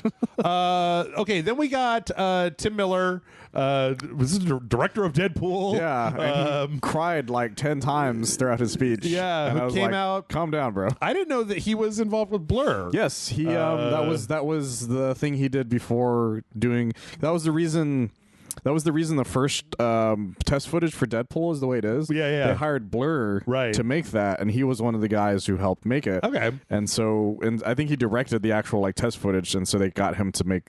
So that Deadpool was the first thing he ever did because of his connection with Blur. So this is going to be like an anthology thing on Amazon coming later this year that's going to be kind of Love, Death, and Robots style short films based on a bunch of different game franchises. That's a great idea. Yeah, and they're going to be doing it. And Tim Miller is really choked up about it, and he's crying like a little girl, like my favorite little girl. Yeah, he just keeps crying. And it's one of the most the crowd has ever reacted in this entire thing. Yeah, they're just like, yeah, cry, man. They're like, fucking cry. He's passionate about this. And I'm like, yeah, but he might be a bit too passionate about this. Try not to cry, and then fall down to the floor and cry a lot. Just show me what you're crying about, my friend. Yeah. And then what he showed was kind of cool. Yeah. There's a few things in here. I've got a full list that from people who've crawled through the trailer, but some of the stuff in here, we've got some Space Marines, some Warhammer Space Marines, some Outer Worlds. Some of this stuff is from really weird franchises that are like very obscure. Yeah. Some of it's from games that aren't even out, but there's Sifu in here. The one that I am most excited about is it the Mega Man one? No. When they flash through all the things, one of them is Armored Core. Yeah. And all of this Keanu footage appears to be Keanu doing a short based in the Armored Core universe. That's what his short is? Yeah, because he appears to be in the mech like cockpit. And I'm cool with that. I'm like, hells yeah, man! I love Armored Core. I love that Keanu Armored Core for life. Yeah, like Kratos is in there. Like, it's very exciting. Like, this is something you should be doing with games. Yeah. Like, if you can't make a whole movie out of them, like, do these really cool, like, shorts with them. Like, just some shorts. The games have so much potential for just doing that. It would be amazing. Salute your shorts. And also the fact that it's all 3D and Blur is doing all these things, like, that is very exciting. There's a D&D one. There's the strange one is, did you see that, like, there's the Mega Man one that's like this really intense looking Mega Man? I caught it immediately, too. I was like, is that fucking Mega Man? Yep. And the reason I'm excited about this, besides it being what it is if you guys don't know this about Blur, is Blur, some of your favorite cinematic trailers that have ever been made in gaming history was because of Blur. Yep. The Transformers, the Cybertron trailers, all of that is Blur. As I mentioned, the Deadpool test footage, that was all Blur. The entirety of the Halo 2 remastered, that's like this gorgeous fucking animation, all of that was Blur as well. Yeah. Like, they are the fucking guys you can get for this shit. And they are. This is the first time they're like allowed to be doing it for actual entertainment purposes instead of just for trailers or something for promo. Related. Yeah. So that's really exciting. I'll go over the rest of them that we didn't see after we get through this, but there's a lot of interesting stuff in here. Apparently, though, the thing with Kratos that people are seeing in there is like a bunch of different PlayStation things. It's not just like a Kratos thing. It's almost like people are like, is this what was the PlayStation All-Stars? All-Stars? That'd be really funny. Is this the PlayStation All-Stars short of the Blur thing? Maybe. They're still trying to make that God of War show, so... So, Oh yeah, and then the thing, I don't know if you saw it, but like The Pac-Man thing. the Pac-Man thing, yeah, this really weird like golden Pac-Man with like a terror like It's fucking drill weird. like it's got all these spikes in its mouth like I'm legitimately curious what it is they're trying with that. it looks like a phantasm ball or It something. does. Like I thought it was a Phantasm ball at one point. and then it like because it is pointing at the camera, it's this golden ball and it opens and you see all these spikes in its mouth, and then the camera cuts to a side view and it's Pac-Man. Yeah. Where you're like, what the fuck? It's so interesting, but I'm very excited, legitimately. Yeah. That's coming later this year. Let's see. We got an Age of Mythology promo. They showed off more of the Xbox thing, Michael. You're not going to get me that interested in Age of Mythology. Like it was okay. It was fine. What's the same issue with all of these games? I just don't care for them. Yeah. I mean, I do like an RTS, but like this one, I tried when it originally came out. And I was like, it was okay. I never was interested in like continuing to play it. So, Okay. but I don't know. I guess it's going to be on Game Pass. So, Oh, sure, I guess. let's see. From there, we got a game called Towerborn. Oh yeah, I remember the trailer for this. Yeah, we've seen this one before, where there's like a big tower, like a kind of a big central tower, and then like you get these little cell shaded heroes that go out and like kind of little brawls around it to like get resources. They get resources to like make the tower bigger. More tower. If I remember correctly, because it's been a while since I saw that first trailer they did. Yeah, I think it was at Game Fest. I think it was at Game Fest too. Yeah. Steam Early Access September 10th, and then coming to Game Pass and everything later on. Seems okay. Seems all right. Let's see. What the fuck was this? I forgot. It was some sort of shooter made by China. This is that Delta Force game. Oh. That weird Delta Force game that looks That's like right. crap. Oh, that's right. Okay, Yeah. That looks like Command and Conquer, but also crap. Yeah, that I Totally remember. forgot about this. Remember when I was watching it going like, what is this generic ass shit? And then it was like, I bet it's that Delta Force game. And yep, it's that Delta Force game. Let's see. We got some Kingdom Come Deliverance 2. Still, this one's like another one that's kind of hard to like comment on because it just looks a lot like Kingdom Come Deliverance, but better. Yeah. It's basically if you like the first one, you're gonna like this one. Yeah. And it was a very specific audience, and you know they're gonna be very excited for this. I just hope they make combat a little bit easier to get into, because the problem I had with the first one was that I tried playing it, I just instantly got my ass handed to me all over the place. And I know that you're supposed to like run away from the first fight, but I didn't, and then I just got really frustrated. So I don't know. It looks very good. Oh, it looks great. Like all the character models and the lighting and the environments and stuff, they all look fantastic. So it's definitely a big graphical upgrade from the first one. Yeah, so put a ton of work into it. yeah, February 11th, 2025. Let's see. We're back in the MiHoYo verse at this point, Michael. We got Zenless Zone Zero and Honkai Star Rail. ZZZ's got a new character or district or something. Some stuff's going on. I don't know. It's one of those things where like, look at all this stuff. I'm like, I don't know if any of this is new because I've never played this. Yeah. Honkai Star Rail. I did recognize there's a whole thing where they're talking about this like legendary general, and then at the end the legendary general shows up and it's like a cat lady. And I was like, oh, okay.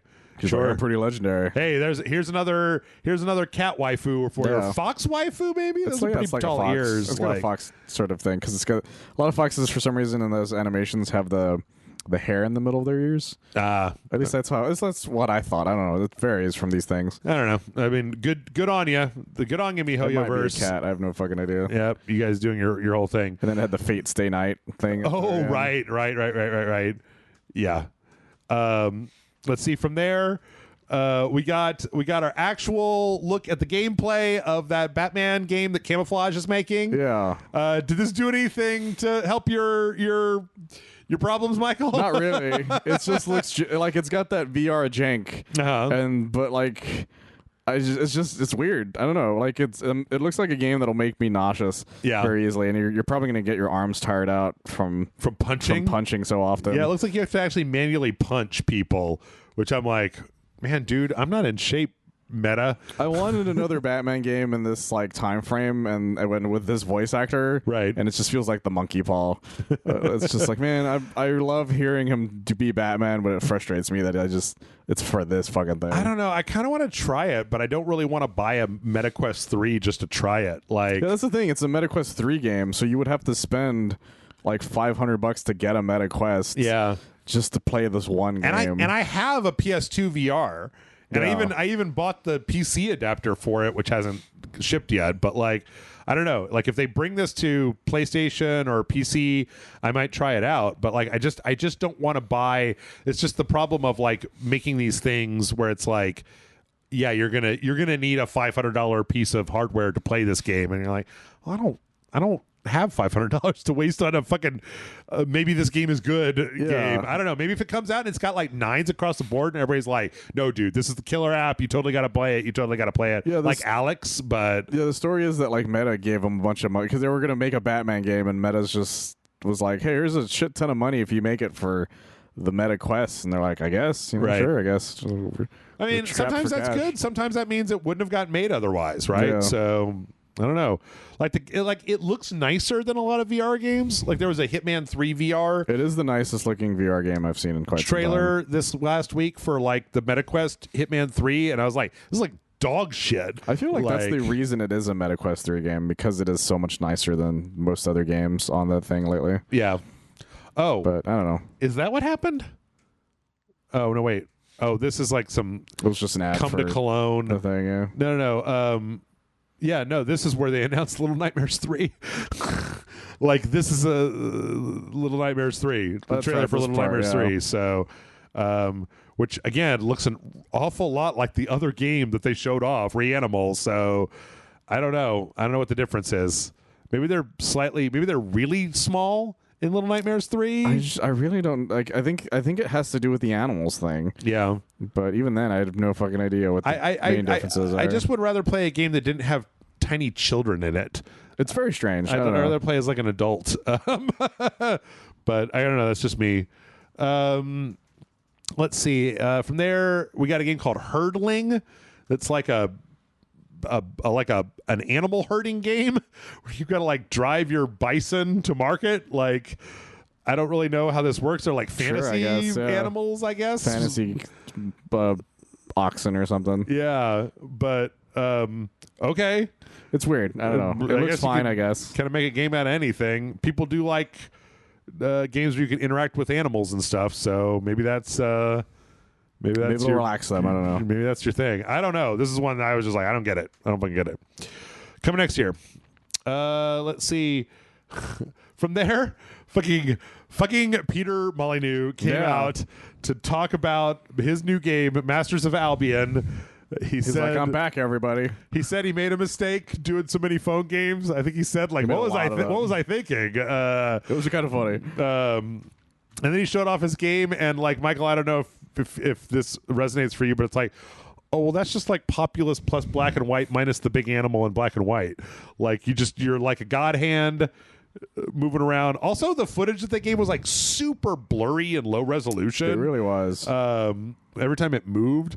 So like you grabbing people and like putting them. It looks like a VR game, but it's like not a VR game. Yeah. So I thought it was a VR game when they first showed it off. Yeah. And then it's just like, oh, this is like here's the thing I'll always say about Peter Molyneux. He's trying, Right. but I just don't think he knows what people want.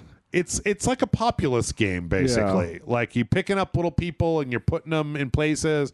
Oh, okay. You know what? I remember now. The thing that was kind of interesting was that you have a lot of customization options for how to make like the food, the houses, the clothes, all the different stuff that your people are going to do. But then also you got like monsters that'll attack, and then you can jump into any of the people and actually play them as like a third-person action game, which is kind of an interesting idea. No.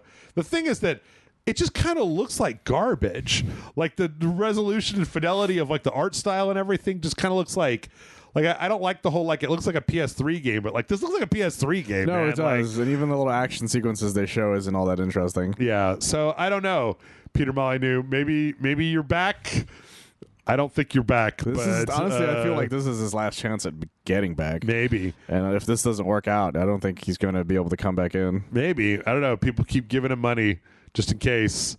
I don't know. I can't tell. This thing is really weird. Like, go watch the trailer for it. Like when it shows the third person is really funny. Yeah.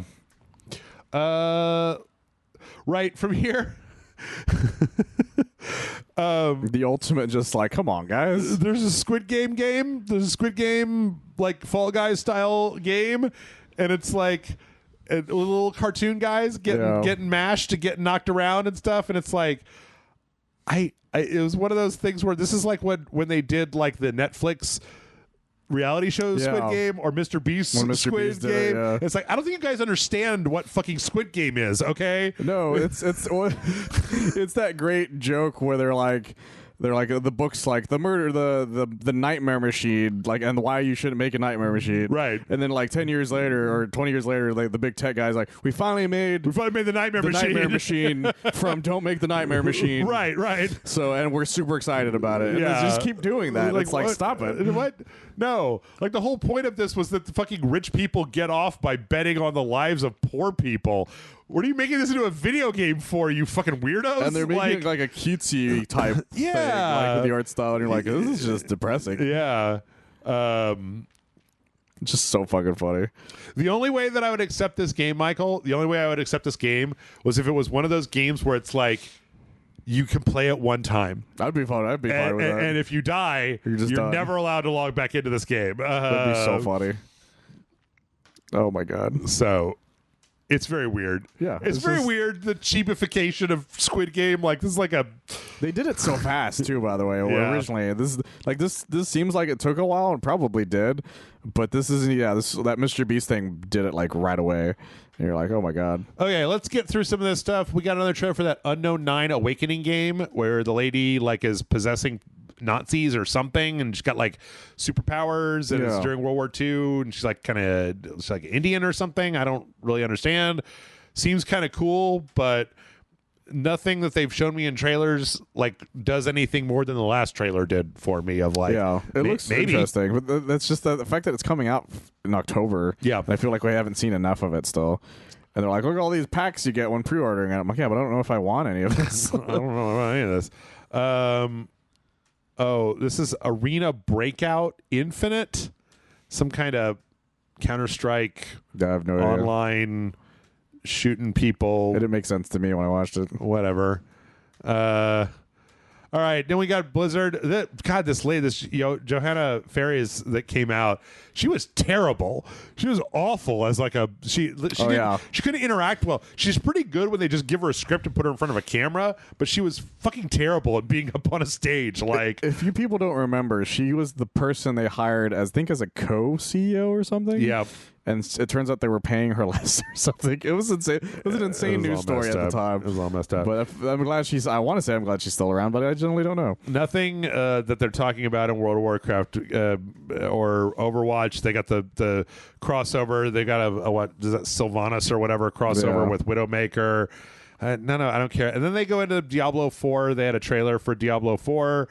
They're putting in like these mercenaries in Diablo 4. They talked about more about this in the Xbox show. Yeah. There's like 4 different characters, and they're like a lot like the mercenaries from Diablo 3, but they're a little bit more interesting. There is one thing that I like where apparently if you have a mercenary, you can take one of their powers and attach it to one of your powers, and then whenever you do your powers, that mercenary will jump in and do that move and then just jump out of combat. Oh, that's fun.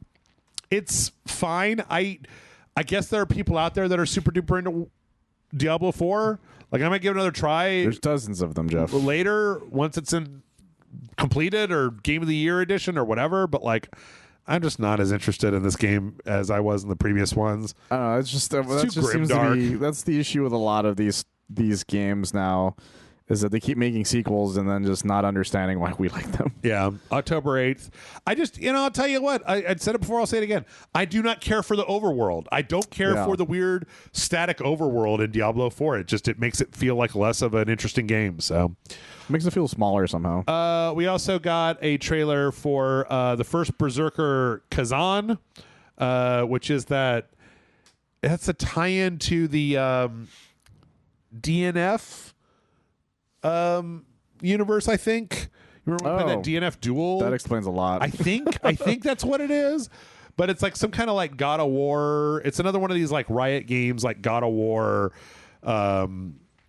This one is hard though for me to evaluate because everything about it is so monochromatic and dark. Yeah. And it's hard for me to tell even like how it plays. Like apparently you're playing as a guy and you're like kind of combined with this like fury blade guy vengeance dude thingy deal. I don't know. It looks okay. It looks fine. It's a third-person game. Well, but see, got pairing and stuff. See, here's the thing, though. Like, this could be Flintlock or Stellar Blade or Black Myth Wukong, where it's like, well, it could be really generic and not very fun, or I could play it and be like, wow, this kind of rules, man. Like, it's hard to say until we get our direct hands on it. And, I feel like we just don't have enough about it yet. Early 2025. So, we got a teaser for what is it what is it? The Aura History Untold. Oh yeah. Dark and Darker Mobile. I don't understand why this is a fucking thing, but I guess it's one of the trailers that's like, this is a fun time, and you look at the game later on, you're like, oh, this is just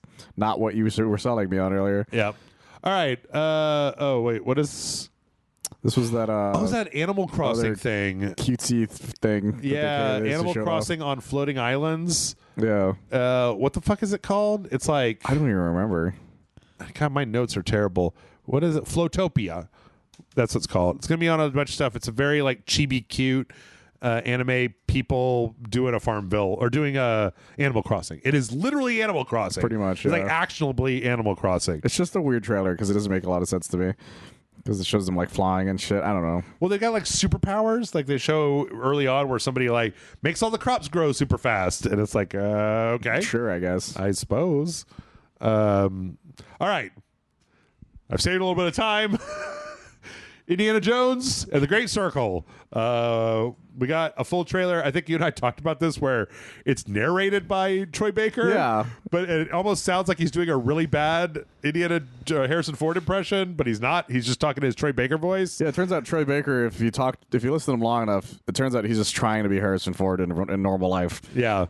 They showed a lot of like motion capture. They did show a little bit more like actual gameplay. Yeah. As opposed to that giant ass cutscene that we saw at Summer Games Fest. Yeah, that cutscene. I don't know why they did that at Summer Game Fest. It's like, just watch this 10-minute fucking cutscene almost. So yeah. It felt like.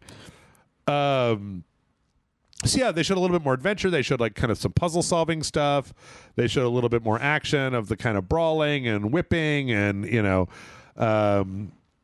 it's funny because they were showing this in a like a closed door thing, and I watched an interview with some IGN guys where they were talking about it, and apparently they were comparing it to like Hitman, where there's like a bunch of levels where you can like get a disguise and then go into a level. Oh, that's fun. Kind of like when he's like the ticket inspector on the blimp or something like that. Because he does do some disguise stuff in a few of the movies. Or like when he meets Hitler in the third one. Yeah, when he's wearing the German outfit. I'm very excited for this game. Yeah, but I'm cautiously excited, if that makes sense. Cautiously optimistic. Yes. Well, cautiously optimistic, but more than that, because I'm just excited to play an Indiana Jones game. Yeah. But I'm trying to keep my expectations lower. But I just really like Indiana Jones, and the studio who's making it has made fantastic games. Machine Games is a better track record to the point where I don't think you have to worry quite as much about it. But I'm just worried that they have the fact is that like Machine Gun Games made very specific games, and I feel like they might be held back by the license itself. Mm-hmm. So that's the only thing I'm somewhat worried about, if that makes sense. Yeah.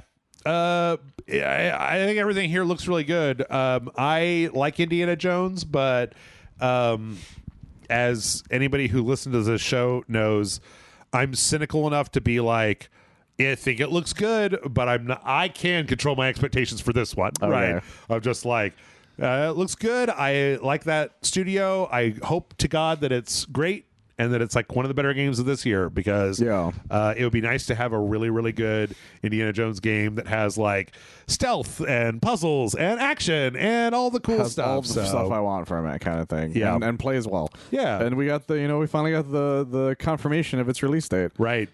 which is supposed to be later this year, but it's again December 9th, which is a really weird time to be putting that shit out. I guess maybe okay. Listen, Michael, let me lay this on you here. In the past, there were a lot of games that were trying to get out of the way of Call of Duty, but now Microsoft is putting out both Call of Duty and Indiana Jones and wants both of those things to come out in Q4. So is it December 9th because they're really trying to like, it's still in time for Christmas, right? It'll still sell well. Yeah. It'll sell well, but it's like far enough away from Call of Duty that you're not interfering with the Call of Duty hype cycle that like by this point people have had a month to play through Call of Duty and they'll be maybe looking for something else and then they'll buy Indiana Jones. But I don't know. It confuses me what their thought processes are for it in general, because especially with the reveal afterwards, yeah, which was right. one of the worst kept secrets. The idea that they're going to release one of their games on something that isn't the Xbox, and it being Indiana Jones was not really that much of a surprise, but a surprise that they didn't even let the game come out yet. Yeah, they just announced spring 2025 PS5. They're going to be putting that same game out, and it's just like, fuck, dude. Yeah. Usually they keep that shit under their hat at least until they get the initial sales bump from Xbox. But and so now there's a bunch of people who are going like, well, I'm just going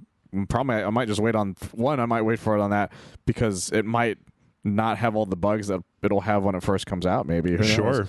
So, I don't know. It's weird to see Microsoft eating their own tail like this. Oh, 100%. I guess you guys have just given up on like the we're going to sell Xboxes through software stuff. Because I remember telling you before that I was like, well, this might be the one Xbox game I'll buy physically because I don't really own any physical Xbox Series X games. Right. And then they're like, oh, we're also coming out with a PS5. It's like, oh, well, I might just buy it physically for that because it'll match everything else.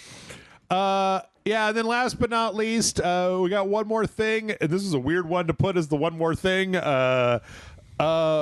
They're making another Mafia game. And you think, okay, so we have the Mafia in the 1920s, we have the Mafia in the 1950s, we have the Mafia in the 70s, I guess, was Mafia 3? I think it's like 60s or 70s. Yeah. So where are we going to go next? And we're going to go all the way back to the beginning to fucking Sicily, in the old country, in the Italian countryside. My least favorite part of The Godfather, when fucking Corleone has to go to Italy for fucking 45 minutes and fall in love and get married and fucking I don't give a shit. That's such a funny thing to watch that part of the movie because you're like, oh, I'm so invested in everything, and then in this life of here in the old country, and then the second the wife explodes, is like, well, guess I'm gonna go. Yes, I'm going back to America. I guess I go see my other wife. Yep. It's like, okay, cool. And it's just a very they just show pictures of Jesus and shotguns and like the Italian countryside. It's very Italian, and like some grapes and shit, which is really funny.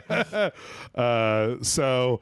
Yeah, I don't know. I liked Mafia 3. I never really got into Mafia 2, even with the re-release or 1. I know 3 wasn't that well liked. I liked it, but that was just me. I kind of liked the weird where it's like what a CIA agent and a black dude like teaming up to take down the mafia. It's like a strange one. Like a Vietnam vet and a CIA agent taking down the mafia in Louisiana in the 1970s. It's like they got a lot of pepper in that soup, my man. Yeah, it's really interesting. So that's why I thought it was interesting. But yeah, some people just because the first two are more about you being in the mafia. So, yeah, I don't know. It's weird. They're going to be showing off more December of this year. I don't know. It'll be interesting to see if this makes a difference because near as I could tell, I don't know that there's a huge. Again, the reason I made that joke is because I feel like there's not a lot of people that like the thing about the mafia that interests them is the part in Italy. Like it's the American mafia that tends to be more interesting. And so the idea of taking it to Italy and it's like, I guess, but like. Well, the other thing is that like, I know the mafia still exists out in the old country. Yeah. But as far as I've heard, they mostly just keep olive oils from reaching America for some reason. It's strange. I don't know. I've heard some weird things about that side of the world. Anyway, I don't know. We'll find out, I guess. And then let's see. We got about 5 minutes left, so let's do some of these stories. Let's see. Let's go over some of the other stuff from the secret level.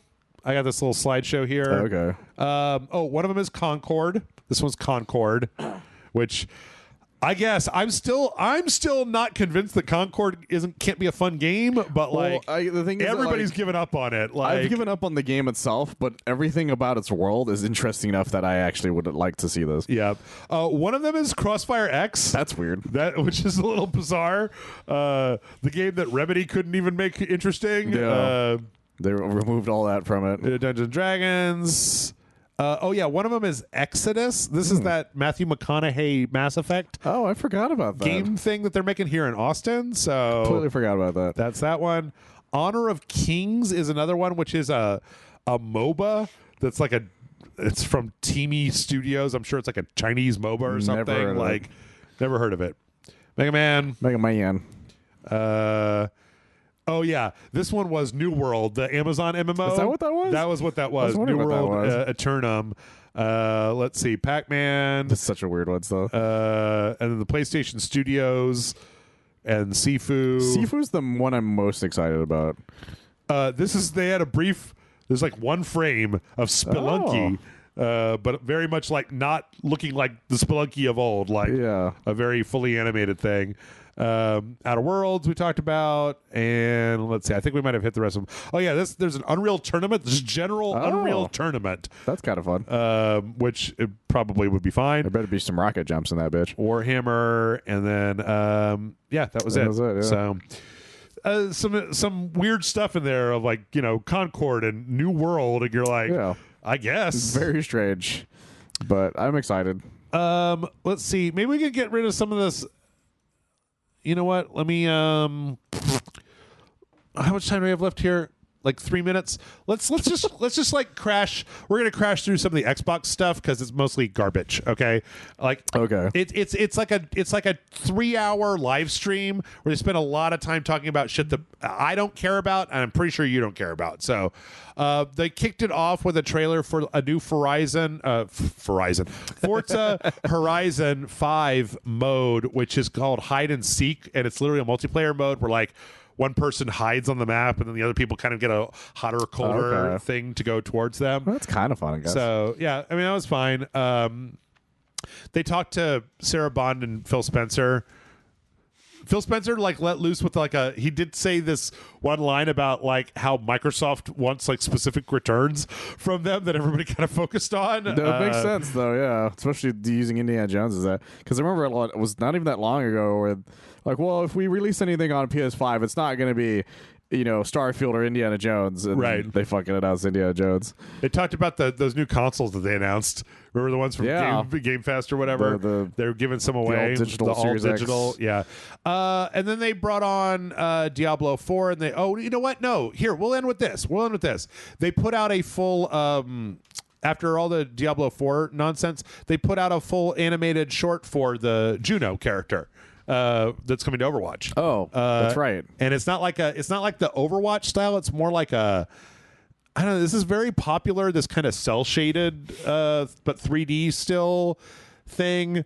And I watched this. I don't know. Did you see this one? No, I didn't watch it at all. It's something about how like there's a problem on the Mars colony, and they selected Juno to go back to Earth, and like so she's in her ship and she's having feelings, and then the ship has a problem and.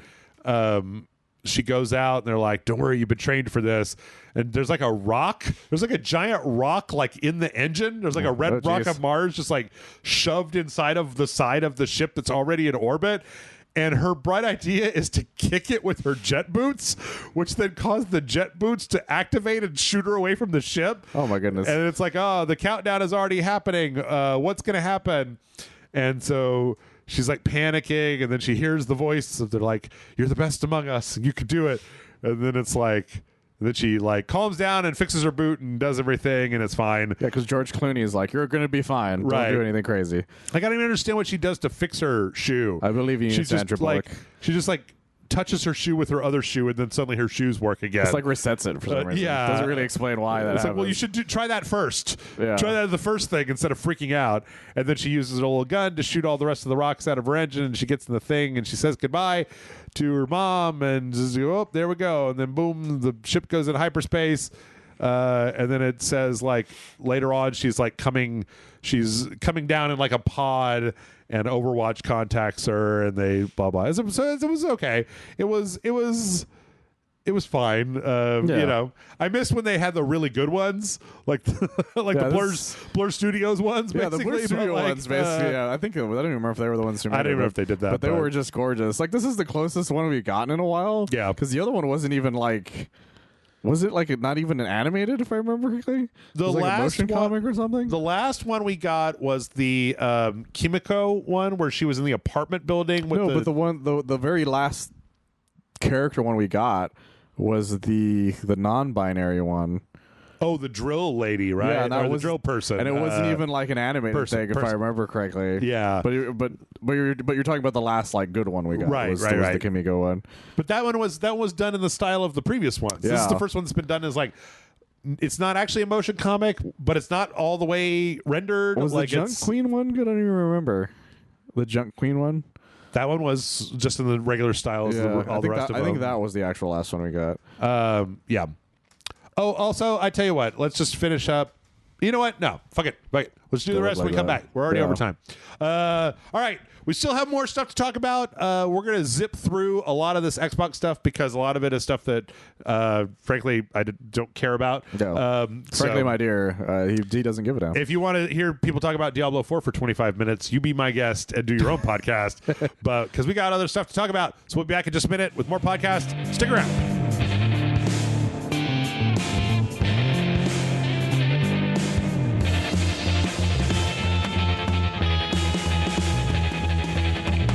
And we're back.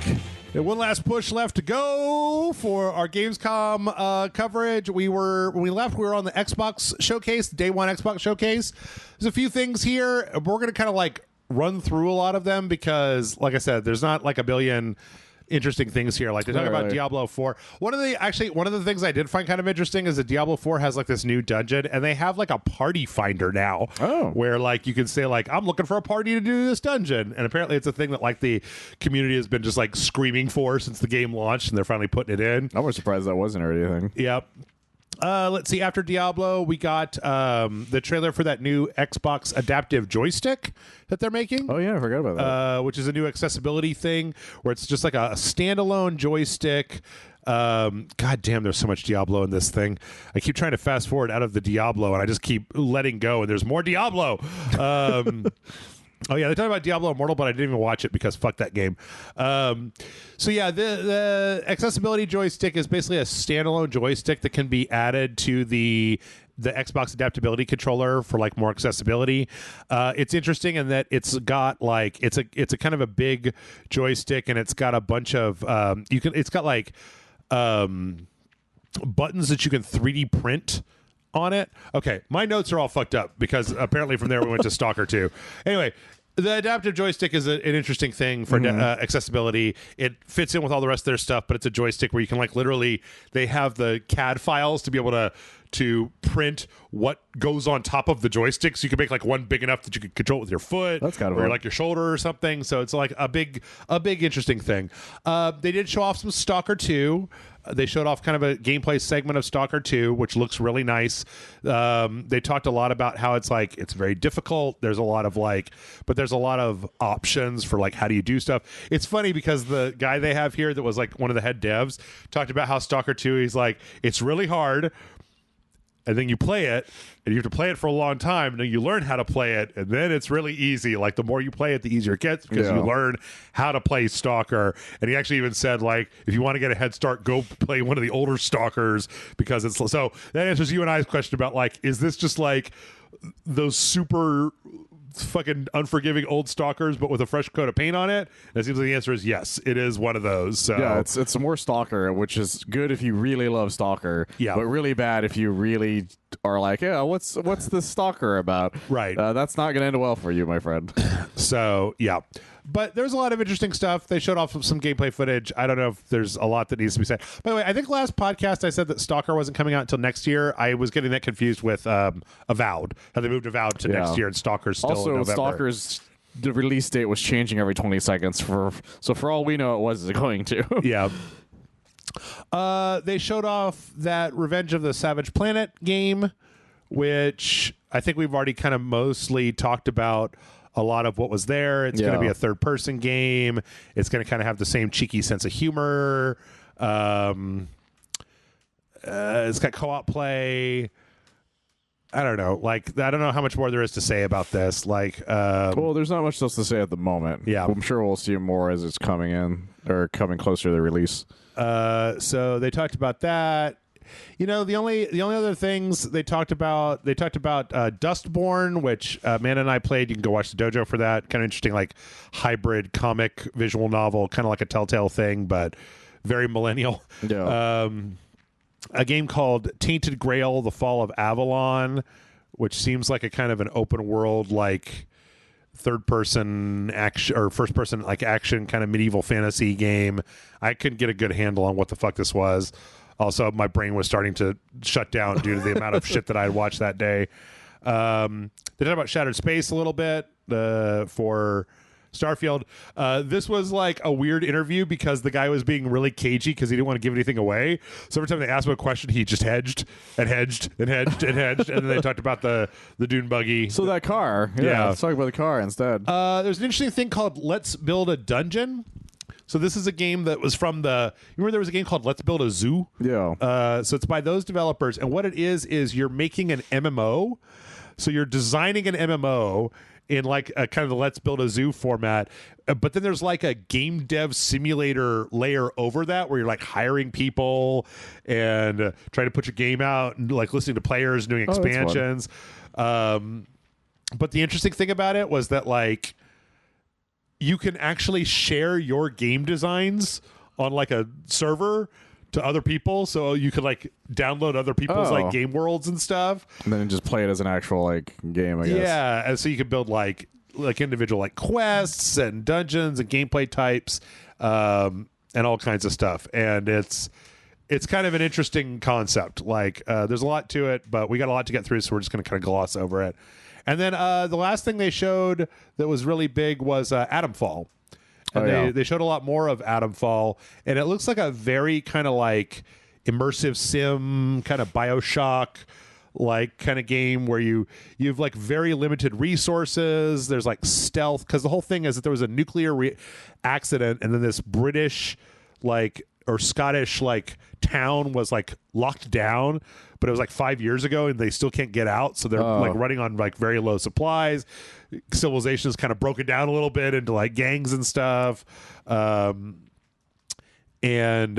they showed a little bit of it, and it seems like a very like, you know, it's like a first person kind of adventure game. You kind of like squeeze into places. There's like a, you know, kind of a first person melee combat system. They said like most of the guns and stuff are rusted. Most of the ammo is very scarce, and so it's a very like interesting. Very they talked about how your backpack has not that much inventory space. You have to make a lot of decisions about what you're going to carry with you. That's fascinating. And the whole thing is this kind of rundown British countryside. It reminds me a little bit of Atomic Heart. I could definitely see that without as many tentacles, but it seems interesting. Like it seems like an interesting game. I kind of was starting to like consciously not pay attention to it because I kind of want to see it for myself instead of like learning too much, even though there wasn't a whole lot to learn. But it's got a lot going for it, which is I think is interesting that way. Yeah, so it's an interesting game, and it's very different than like the Sniper Elite games, which Rebellion previously made. Yeah, very, very BioShock, very Prey, very kind of like immersive sim and like kind of emergent gameplay, and maybe a little bit of like kind of Last of Us style, like scarce resources, trying to make do with what you got type the fact of he stuff. just has like 2 bullets in the sequence is like really interesting to me. Yeah, and a rusty gun. So it's worth taking a look. There's also like a metal detector mechanic where you can like dig up stuff that's been buried underground. So that's fun. Yeah. Anyway, that was that. And that's mostly what we got from Gamescom. Let's I've got a whole bunch more trailers, so we're just going to kind of try to like motor through these stories, and then we're going to get to the rest of the trailers that I've got. There was a story last week about Mafia when it was listed on the new Mafia Old Country when it was listed on Steam, and it has little language checkboxes. and of the spoken languages, Italian did not have a checkbox in it. So like the game literally had like Russian and like Chinese and like as like spoken languages, but not Oh my god. Italian. Because you guys don't exist. So, which made a lot of people really confused. That's so funny. But then 2K came out and said, no, there is Italian voices. Okay, what are the voices? It was Russian, Czech, Spanish, German, and French and English, but not Italian. Italian's not checked. So they did come out, though, and say that, yes, there will be an original track, but it's Sicilian, which is like a subdialect of Italian, so it's not specifically Italian. So I guess the idea is that because it's in Sicily, you'll play it in Sicilian with like Italian subtitles. I guess that makes sense. But it still doesn't make sense why you would have like a Czechoslovakian track and not an Italian. I get like, okay, well, we've got the Sicilian track. We don't need an Italian track. But come on, you guys. Like, I can kind of see the idea, and they're like, maybe they'll find it offensive if we make an Italian one over the Sicilian one. So, I don't know. That's a tricky one. It's a weird one. But that explanation makes a little more sense. It's a weird one, yeah. But also, it's still pretty funny.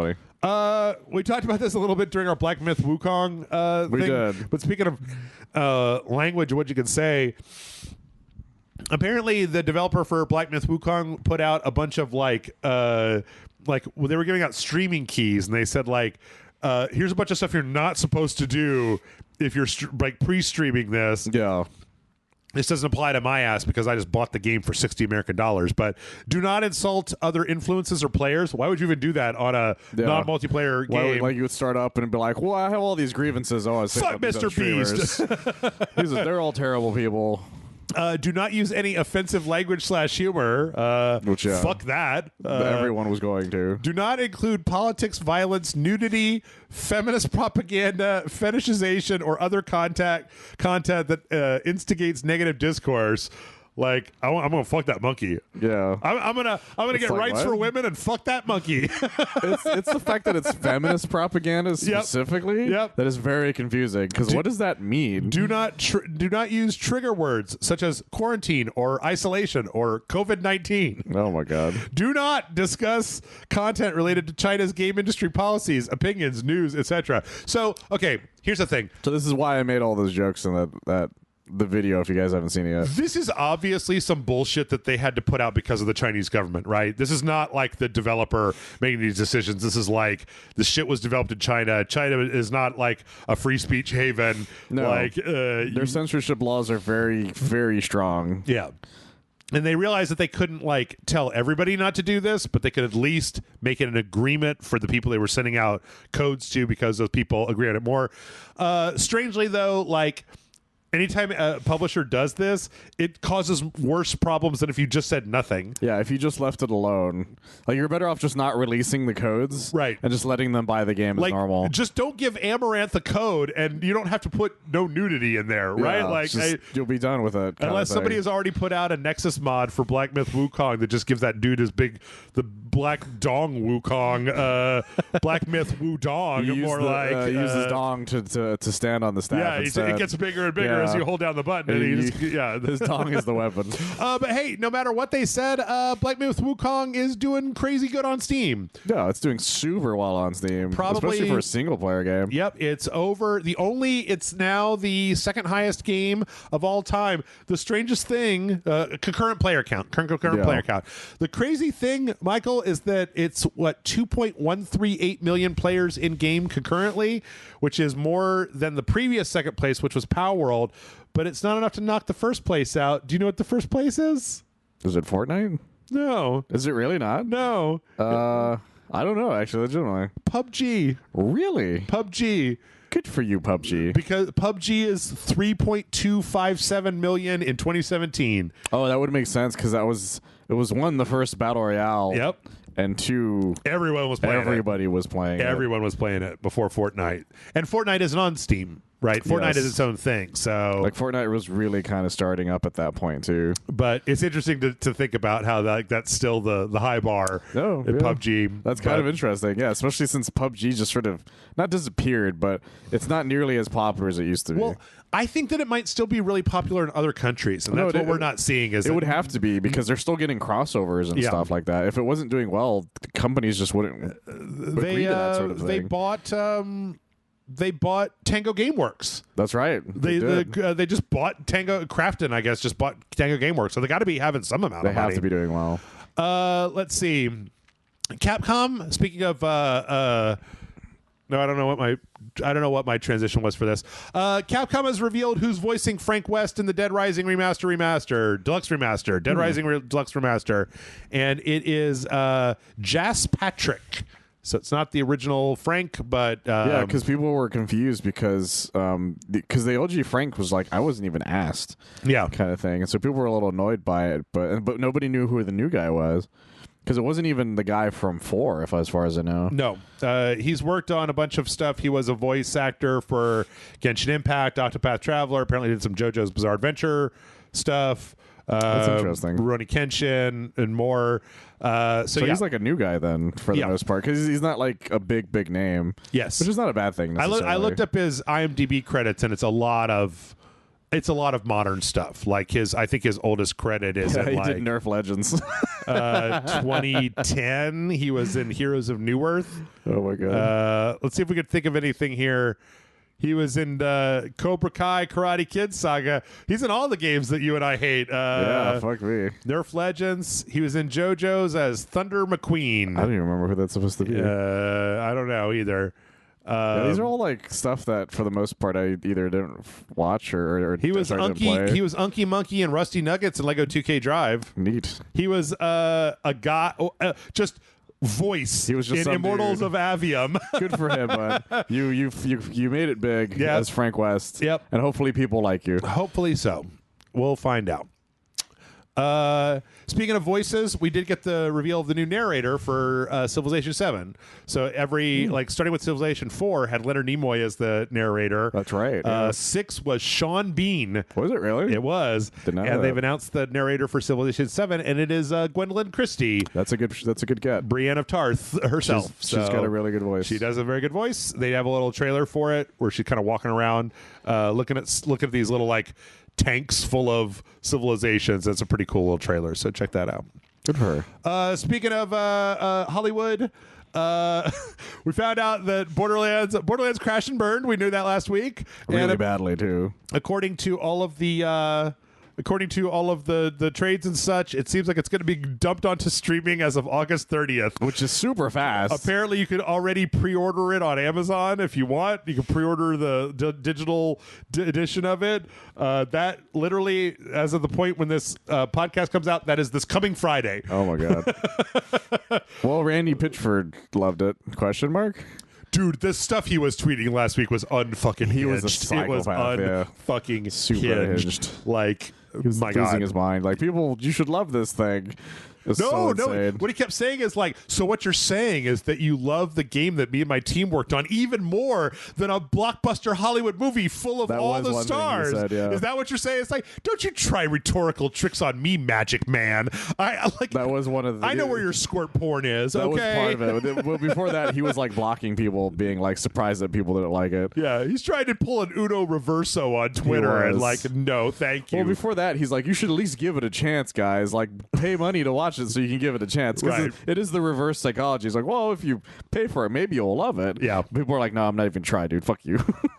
In other very strange movie news, Michael, apparently Hollywood has somebody doing a treatment for a movie adaptation of Sega's Eternal Champions game.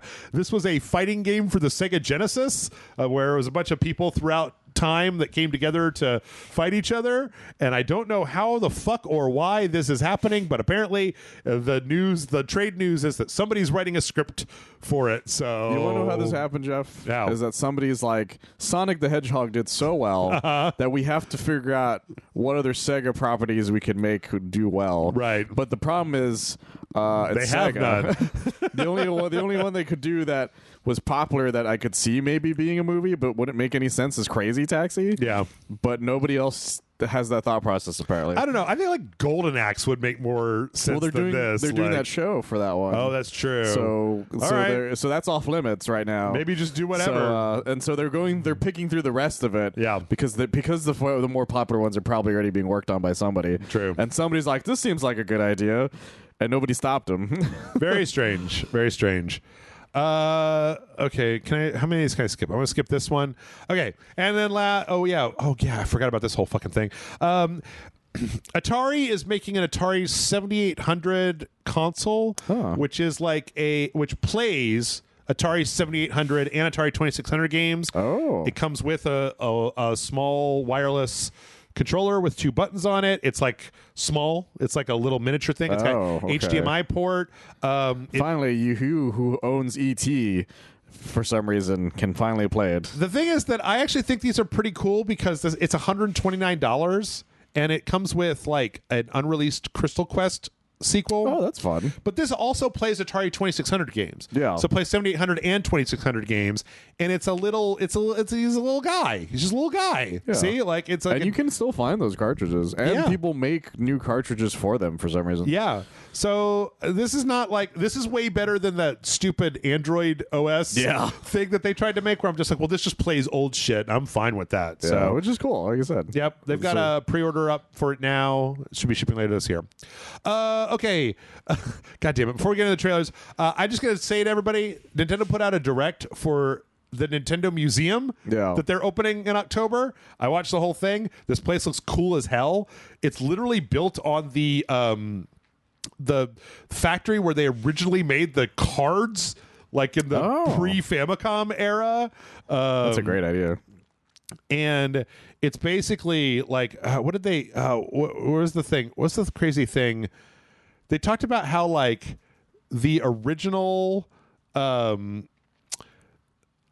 Nintendo started like 140 years ago or something. They're like a very old company. Like, a lot of people don't realize very old company. Yeah, a lot of people don't realize how just fucking old they are. Because they were making playing cards. They were making like cards back in those days. So they were just like a toy company essentially. Yeah, but they made this nice little, like, they took the place where all the trucks were, this little plaza, and they have like 2 levels. One level is kind of all about their history, where it's got like old cartridges and old like box art, and kind of goes over some stuff. There's a lot of empty space. I don't know if this is because they haven't finished setting everything up yet.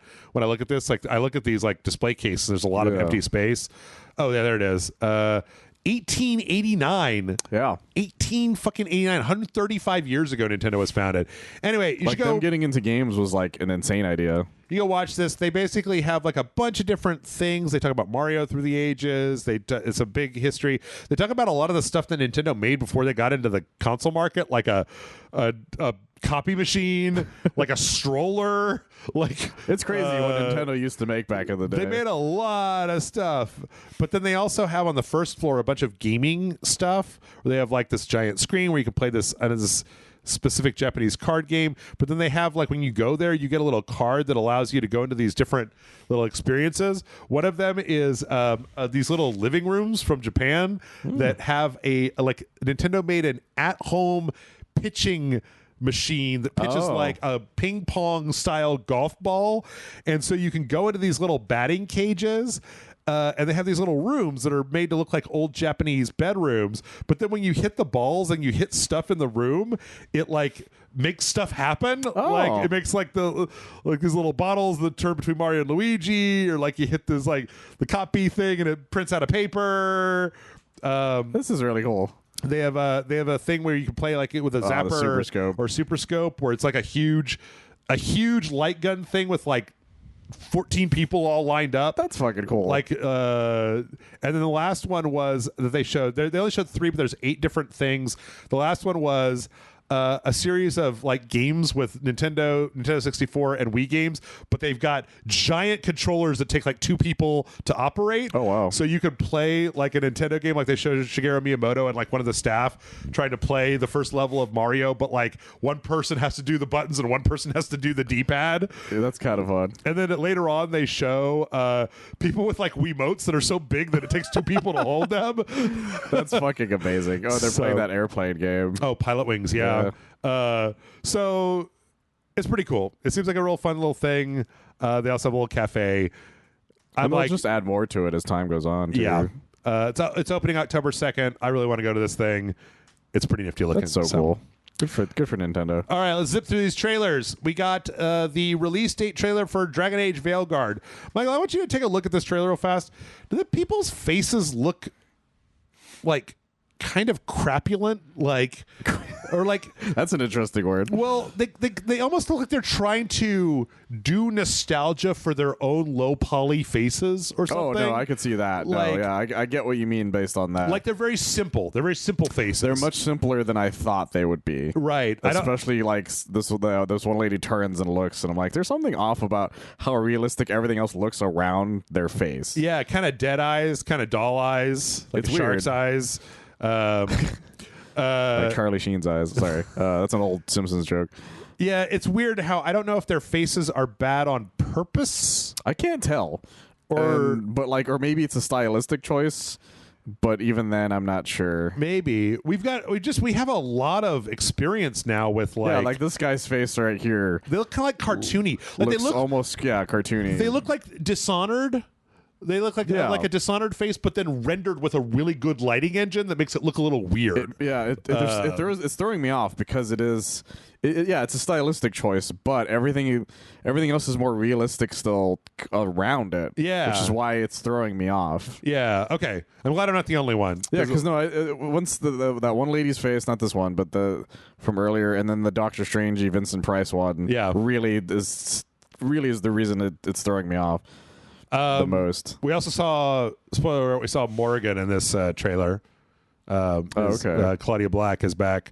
I don't really know anything about where Morrigan's been or her whole shtick, but yeah, like that one. Or that spot zoom right up on that lady's face that where really, it was like that really shows it. It's just very cartoony. Yeah, and it doesn't match, but maybe it's something you get used to over time. So well, you probably will if you're playing it long enough. You get used to almost anything once you play it long enough. Yeah, except for Babylon's Fall. You know what? I'd rather it be that than that weird crunchy noise that they're adding into everything these days. The weird like the weird crunchy noisy edges on everything. Where I'm like, stop it! That looks like garbage. They keep doing it. It's frustrating. So yeah, we got a release date. It's Halloween. That's not that far off. October 31st. Well, yeah, they got to get that shit out, man. That's working true. on the Dragon Age for like 8 years now. They've been doing this for a while. When the hell did Anthem even come out? 2016. Anthem game.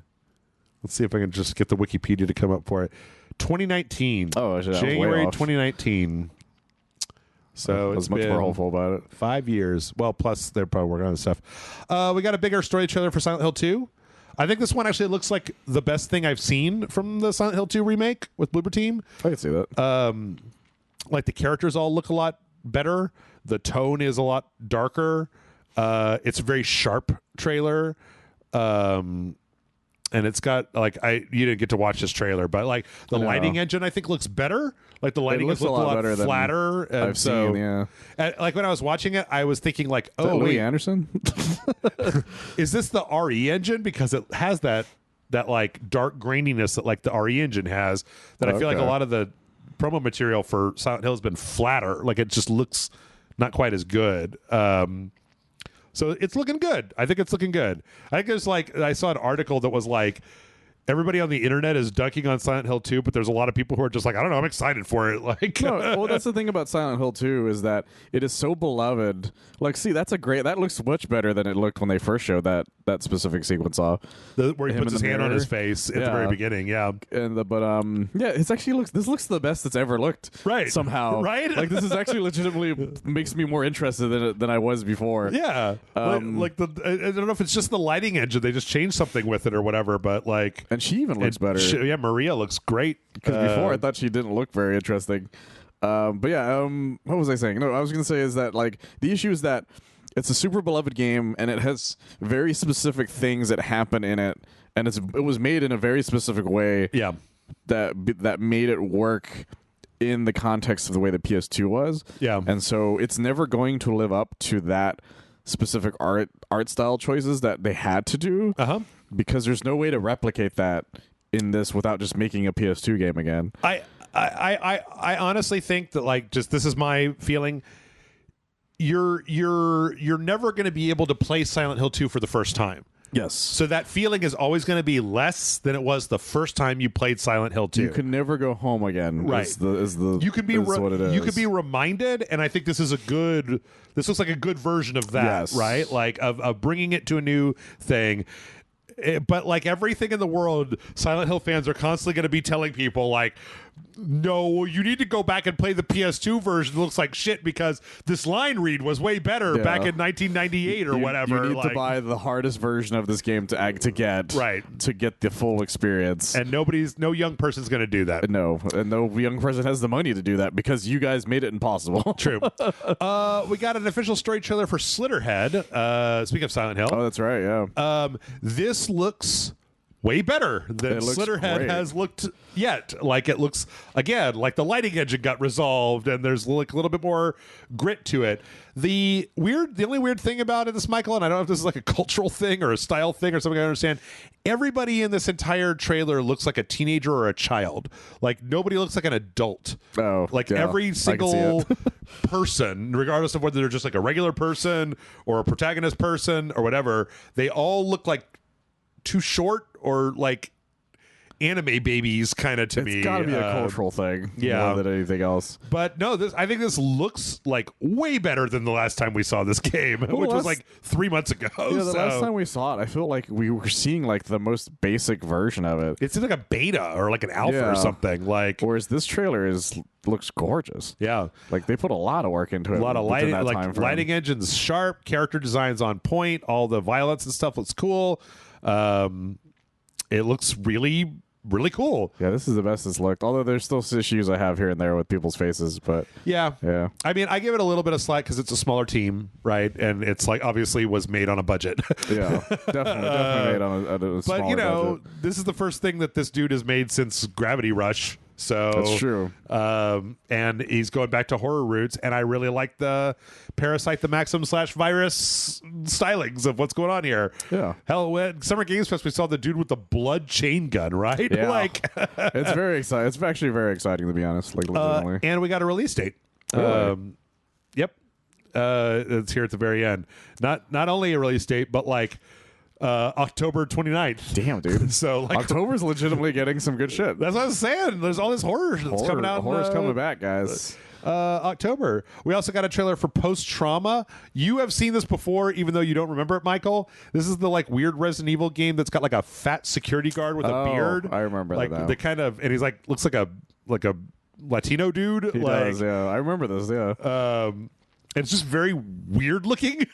It's very surreal. And this one is a weird one because I think the stylistic choice in this is that it looks like it's got like a sharpen filter run over it. Oh, okay. Like to make it, because it all is uncanny. It's like too sharp for me. Like, I'd rather it be a little bit more blurry. But I like the monster design. This like weird smiley mouth guy is kind of crazy. I love that. I saw that's like the thumbnail for the trailer for a lot of places. And like a lot of weird distended stuff and like And there's also something weird about the colors in the trailer. Like the colors seem strangely off. What I appreciate about this is the fact that you're just some fat fucking security guard guy. Like, this isn't like Leon Kennedy running through this shit. Right. Or even, like you said, that last trailer where everybody looks like a young, small child, teenage person. Right. Like, this dude is clearly, like, in his 40s. Like unshaven, needs a haircut. 50s. He's just like, man, I haven't had a good meal in a bit. Like, he's probably hungry throughout this entire thing. Wasn't even supposed to be here today. Yeah, he's like, this is some bullshit. October 29th, also. My God, guys, I don't have time for all of these interesting horror games, but I'm going to try to make time. I never heard of this before. Speaking of crazy art styles, this is called The Spirit of the Samurai. This is a 2D samurai game, Michael, that is stop animated. I have never seen this before. I've never heard of this before. This looks amazing. It looks fucking incredible. It's got a cat. It's got stop animation. It's got a lot of weird, like, it's a very singular looking. I recommend everybody go look at this because I've never heard of it before. You play as a little tiny ninja, you play as a cat, you play as a samurai, and it's all got a very like Harold Halibut, but he went real violent with it type of thing. It's got some kind of like make your own combo thing, and it's also incredibly violent, which I'm a big fan of. So all this does is make me happy that people are willing to do fun stuff with stop motion. Yeah, crazy ass shit. Fall of this year. Play with your art styles, man. Just like fall of 2024. More people need to play with different art styles in gaming again. Yep. We got a demo. We got some demo footage, speaking of samurai stuff, of Phantom Blade Zero. Remember this from Summer Games Fest? It was like the Sekiro kind of. I remember I was trying to figure out what it was at the time. It looks like a Sekiro kind of thing. Like everybody's got a little meter, and whenever he busts up that meter or busts that meter down, then you get like an ability to do kind of like some vital attacks that do a lot of damage, or it stuns people. This footage isn't the best. Like I would like to see it a little higher resolution, to be honest. But it's real fast though. It's very fast. It's very frenetic. It's very violent. I like that. I like the violence. Jeff likes violence. Yeah, he does. And then it's got a couple of like kind of boss fights. The strange thing about the boss fights is that when he breaks their meter down, it doesn't like you don't do like a vital attack. It just like stuns them, and then you do a big combo on them. So that's pretty cool. And I like this, like when he beats this guy with the kind of puts up this big character on the screen. That's like pretty showing cool. he's dead. So yeah, interesting art style, kind of crazy looking bosses. Feels a lot like a Ninja Theory game. Commander Cleave. Yep. Yeah, they've got a Gamescom demo. I don't know if this has any kind of release window or date yet. So far, no. Like not. That I know at least. We got the trailer for Karma: The Dark World. This is another one I think you've probably seen before. You may not recognize the stuff at the very beginning. It's kind of an interesting trailer where this guy's kind of flipping back and forth between two realities. They're trying to restore his memory. But like the trailer for this was very surreal in that like once you get out into the world, there's like all these people with like TVs on their heads. Oh, this one, yeah. Yeah. So like a very kind of like first person adventure, surreal horror, dystopian type of thing. And a new trailer for it. It's really strange. I recommend everybody go watch it because it's just like a lot of weird horror, interesting shit happening right now. Yeah, it's very fascinating. That's fucking William Taft-esque looking motherfucker. Yeah. And like this is apparently your main character. This is got like I'm gonna die. He looks like fucking Harold Halibut guy. What's his name? What's the actor's name? He was in Predators. Adrian Brody? Yeah, Adrian Brody. Yeah. Oh, I said the wrong Brody there for a second. Yeah, he kind of has that look to his face. Yep. Let's see. Like long face. Hey, guess who's next up in the Modern Warfare 3 in Warzone? Sorry, I already said it. It's the Crow. It's the Crow. It's the new Crow. It's the new Crow. The new Crow. Not to be confused with the old Crow. This at least makes sense. This makes perfect sense. This makes a lot more sense. It's also like really funny that this is happening. Yeah. Even though, like, what? Isn't the Crow is a lot more for like a specific person's personal vengeance and not just like general Call of Duty, but that's never stopped anybody. And I don't know why I keep harping on this as like a logical doesn't make sense thing. Well, of course it's not going to make sense, but like the thing that makes me laugh is like it hinges on how popular the movie is going to do. Yeah. Because I just think it'll be funny if like it does terribly and there's just the one guy who buys it. I think that movie's going to do terribly, to be honest. It might, to be honest. It's out right now, Is it right? already out? Yes, it's out now. Like, I don't know how anybody's like... I haven't heard shit about it. Or I don't know if it's out now, but like a cam of it is definitely up on pirate sites. That's how I know when a movie comes out, but... Is it out, or is it coming out like next week? It's out tomorrow. Tomorrow, as of recording. So it's probably out tonight, technically. Yeah. Like, it's one of those things. So we'll find out. But there were no screenings for it, so that's not a good sign. Not a good sign. That's what happened with Borderlands. Yep. We got a new Starship Troopers Extermination dev diary. I completely forgot this game existed. Would have cut it, but they've got three interesting things, Michael. One, they put in those giant bugs, when the one has like a flamethrower that melts that guy's arm in the movie. They put those in there. Two, they're putting in a single-player campaign where you play as a special forces guy who is under the command of 3, General Rico, who is being voiced by Casper Van Diem. Good for him. Like, hey, good. I love that. I love that dude's just like, whatever you want me to do, I'll fucking do it. They also have a new Ice World, and apparently a lot of this stuff is going to be integrated once they get into the console release for it. Okay. So, you know what? I'm happy for the guys because people did like this game. Yep. I remember when we tried playing it, we lost the footage for it. Yep. And we had a decent enough time with it. Well, we were ragging on it for the first 15 minutes, and then the fucking bug armada came. We started having a great time. Yeah. We lost the great time part, we which lost is the great funniest time. part. Yeah. Yeah. That's why you've never seen it. True. This was a weird one, Michael. I don't know if you saw this. I saw this while you were walking the dog. Okay. Mars Attracts. Which is a great fucking name, by the way. So it's like this trailer where we're seeing a bunch of different people from like different time periods that all seem very dejected until the end of the trailer, where it zooms out to show that these are humans who have been captured and put in a Mars Attacks theme park. This is a Mars Attacks theme park simulator where you are building a theme park based around like captive humans and rides for the Martians. Yeah. Like, it's a really interesting trailer. what a weird fucking idea. Super weird idea. But also a great idea. Yeah. I like the Mars Attacks guys. I wish they were more stuff. What that trailer should have ended on, though, was that guy acting. Yeah. The fact that he didn't is He didn't do disappointing. that.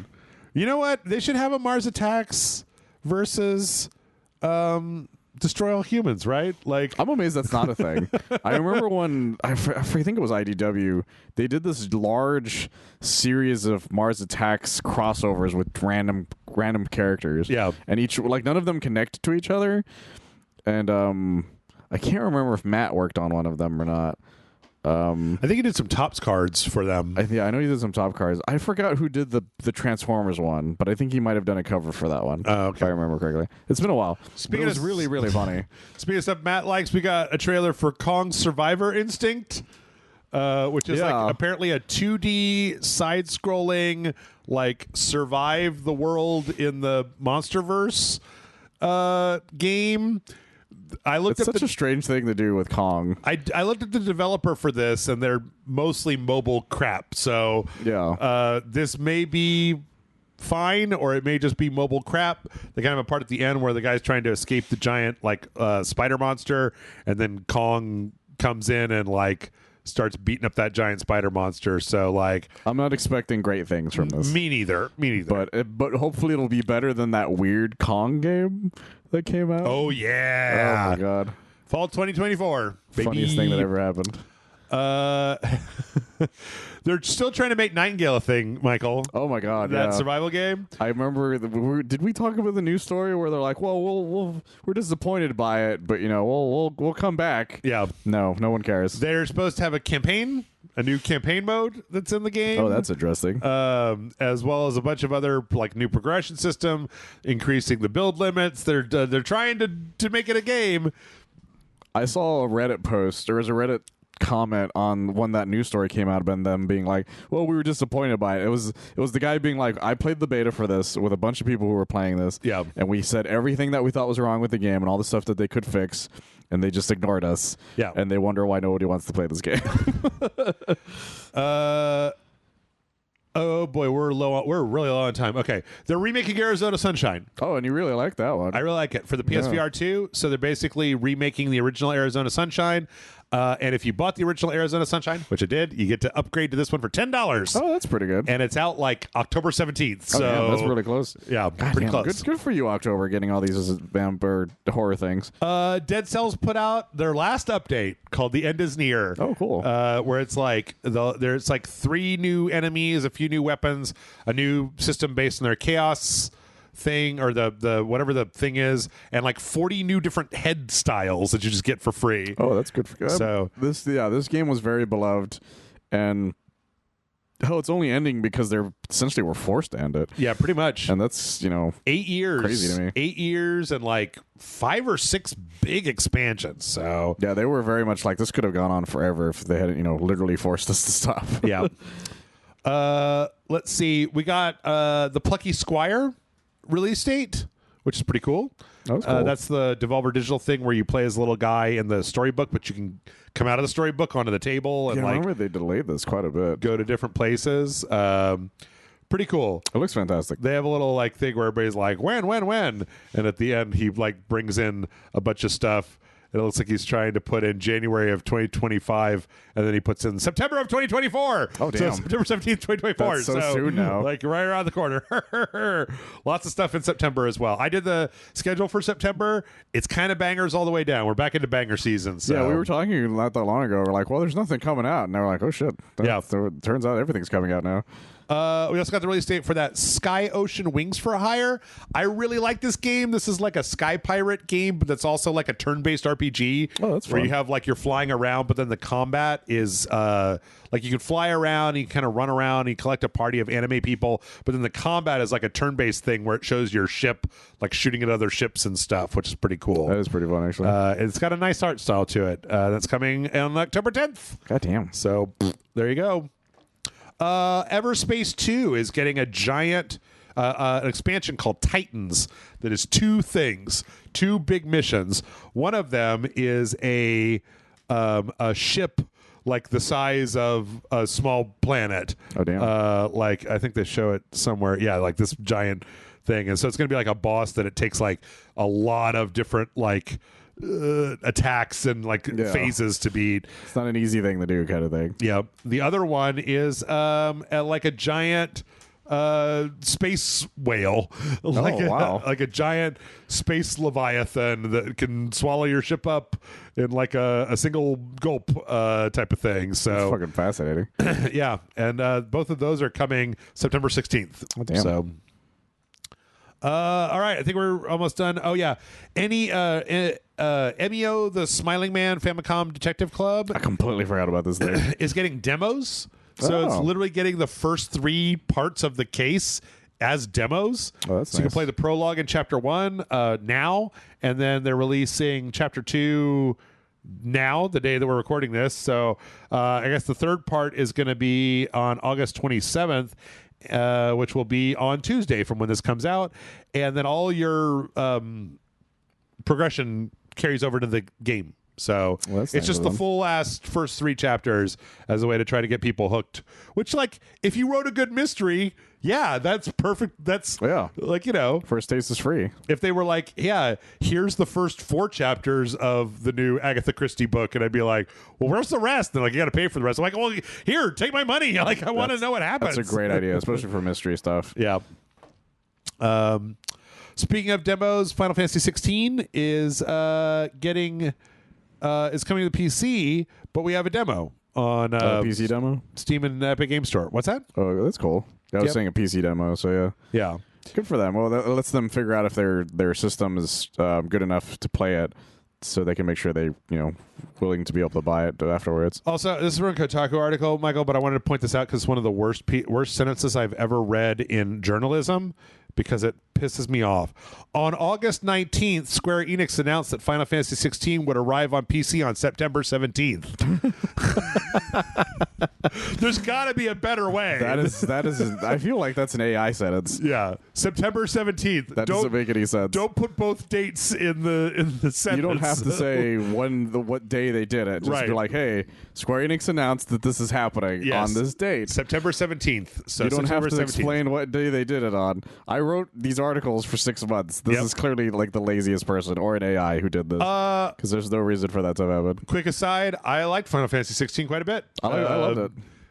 The beginning I thought was worse than the end. I liked it when it stopped being Game of Thrones and started being Final Fantasy. So, and it's $50 for the regular game and $70 for the quote unquote complete edition with the 2 DLCs, which you should definitely play. They're solid DLCs. It just takes a while to get to them. That's the only issue I have with it. But I'd already beaten the game by that point, so I had no issues with it. We got confirmation that Stellar Blade is going to be coming to the PC. Okay.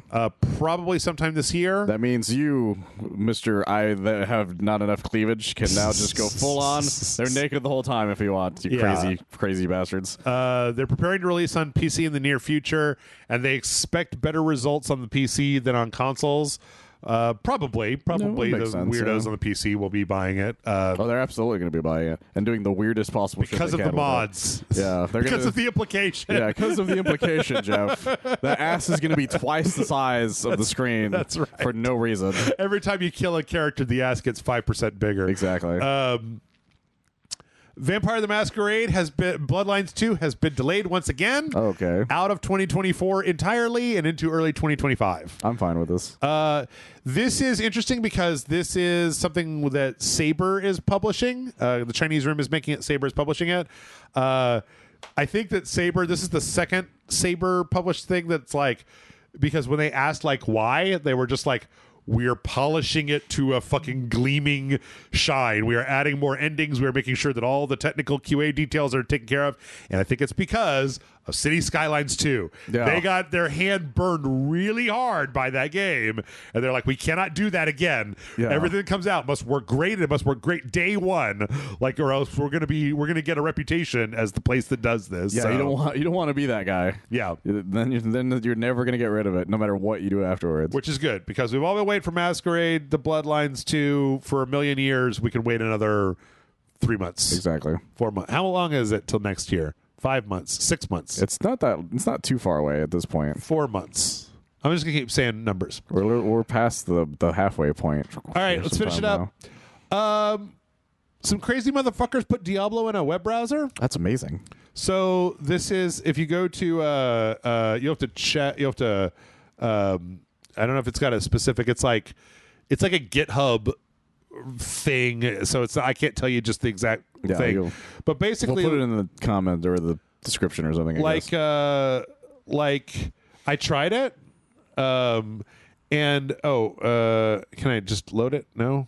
Back? Okay. So basically, like when you get onto this website, you can play the shareware version of Diablo, just by default. That's amazing. Like just in a web browser. Or you can, if you have Diablo, you can grab your save file and like the actual Diablo data file and upload it to this website, play the full version of Diablo. That's amazing. So you can just play Diablo. And I don't know. I don't get the impression that Blizzard's going to take this down, because I don't think they're doing anything wrong. Shareware. But yeah, it's... Yeah, I don't even think you can play Diablo 1 anywhere else at the moment. Also, Diablo 1 is ragged.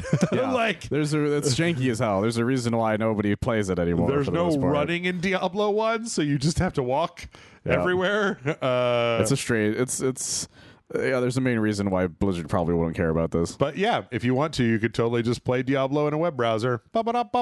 Killing the skeletons, leveling up, doing your thing.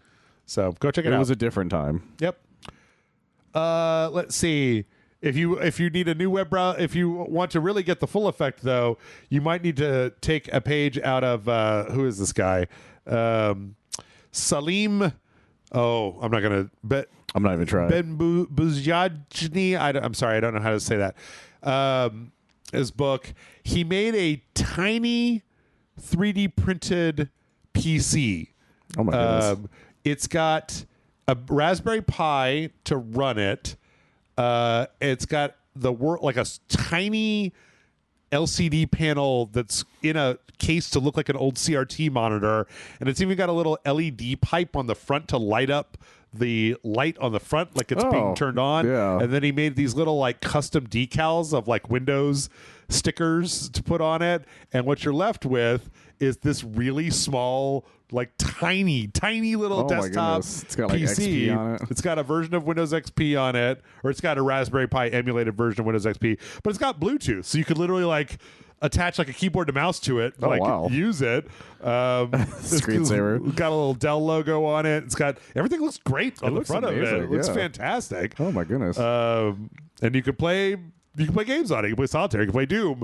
It's funny how close they have to zoom to the screen to see this old ass. That's fucking great. Shit, but it's pretty cool. It's clearly like really small too, because like where it is next to like a normal computer. Right. That's an Apple. That's like a Mac desk. Like that's a mouse. Right. Yeah. We saw it in. Like that's what a regular sized mouse looks like. This thing is like so fucking small, teensy man. little boy. Holy shit. It's pretty cool. That's fucking great. You go check it out. It's pretty cool. This is what the internet was made for. Sharing weird shit like this. I love channels like this. I love it whenever they show 100%. And then last but not least, Nintendo is making a full-on little Mario Kart Lego set. That's fucking crazy. With a bunch of different racers that are all made out of different like Legos. They're not just like minifigs. They're like made out of Legos. Oh wow. And then and they're pretty cheap, except for there's one that's like the Baby Peach that comes with a bunch of track livery on it. Yeah, so this that one's makes sense. $80. But even then, that's not that much considering. But like like if you just want to get Baby Mario, and Baby Luigi, it's $30. Okay, which is that's not too bad. Good for Nintendo for continuing to make Lego stuff. Yeah, that's really good for them. I agree. And with that, we're gonna go ahead and wrap it up. We're way over time, but we did manage to get through a lot this week. There was so much, guys. Michael, tell them where they can find you when you're not over here. You can find me whatever this is. You can find me on OneOfUs.net. We do a lot of movie television reviews. My last review was for Alien Romulus, so that should be up now, as well as my NSC animation coverage stuff should all be on there too by now. Cool beans. Yeah, go check that out. And then I don't know, maybe you got all the way to the end of this 2.5 fucking hour podcast. Patreon.com/RageSelect. It takes work, motherfuckers. Yeah, it does. It takes work. So if you like to make sure the podcast continues to go for years to come, Patreon.com/RageSelect. That's it. That's it. I don't know what to say. I'm still just feel like garbage. Okay, bye. Get out of here.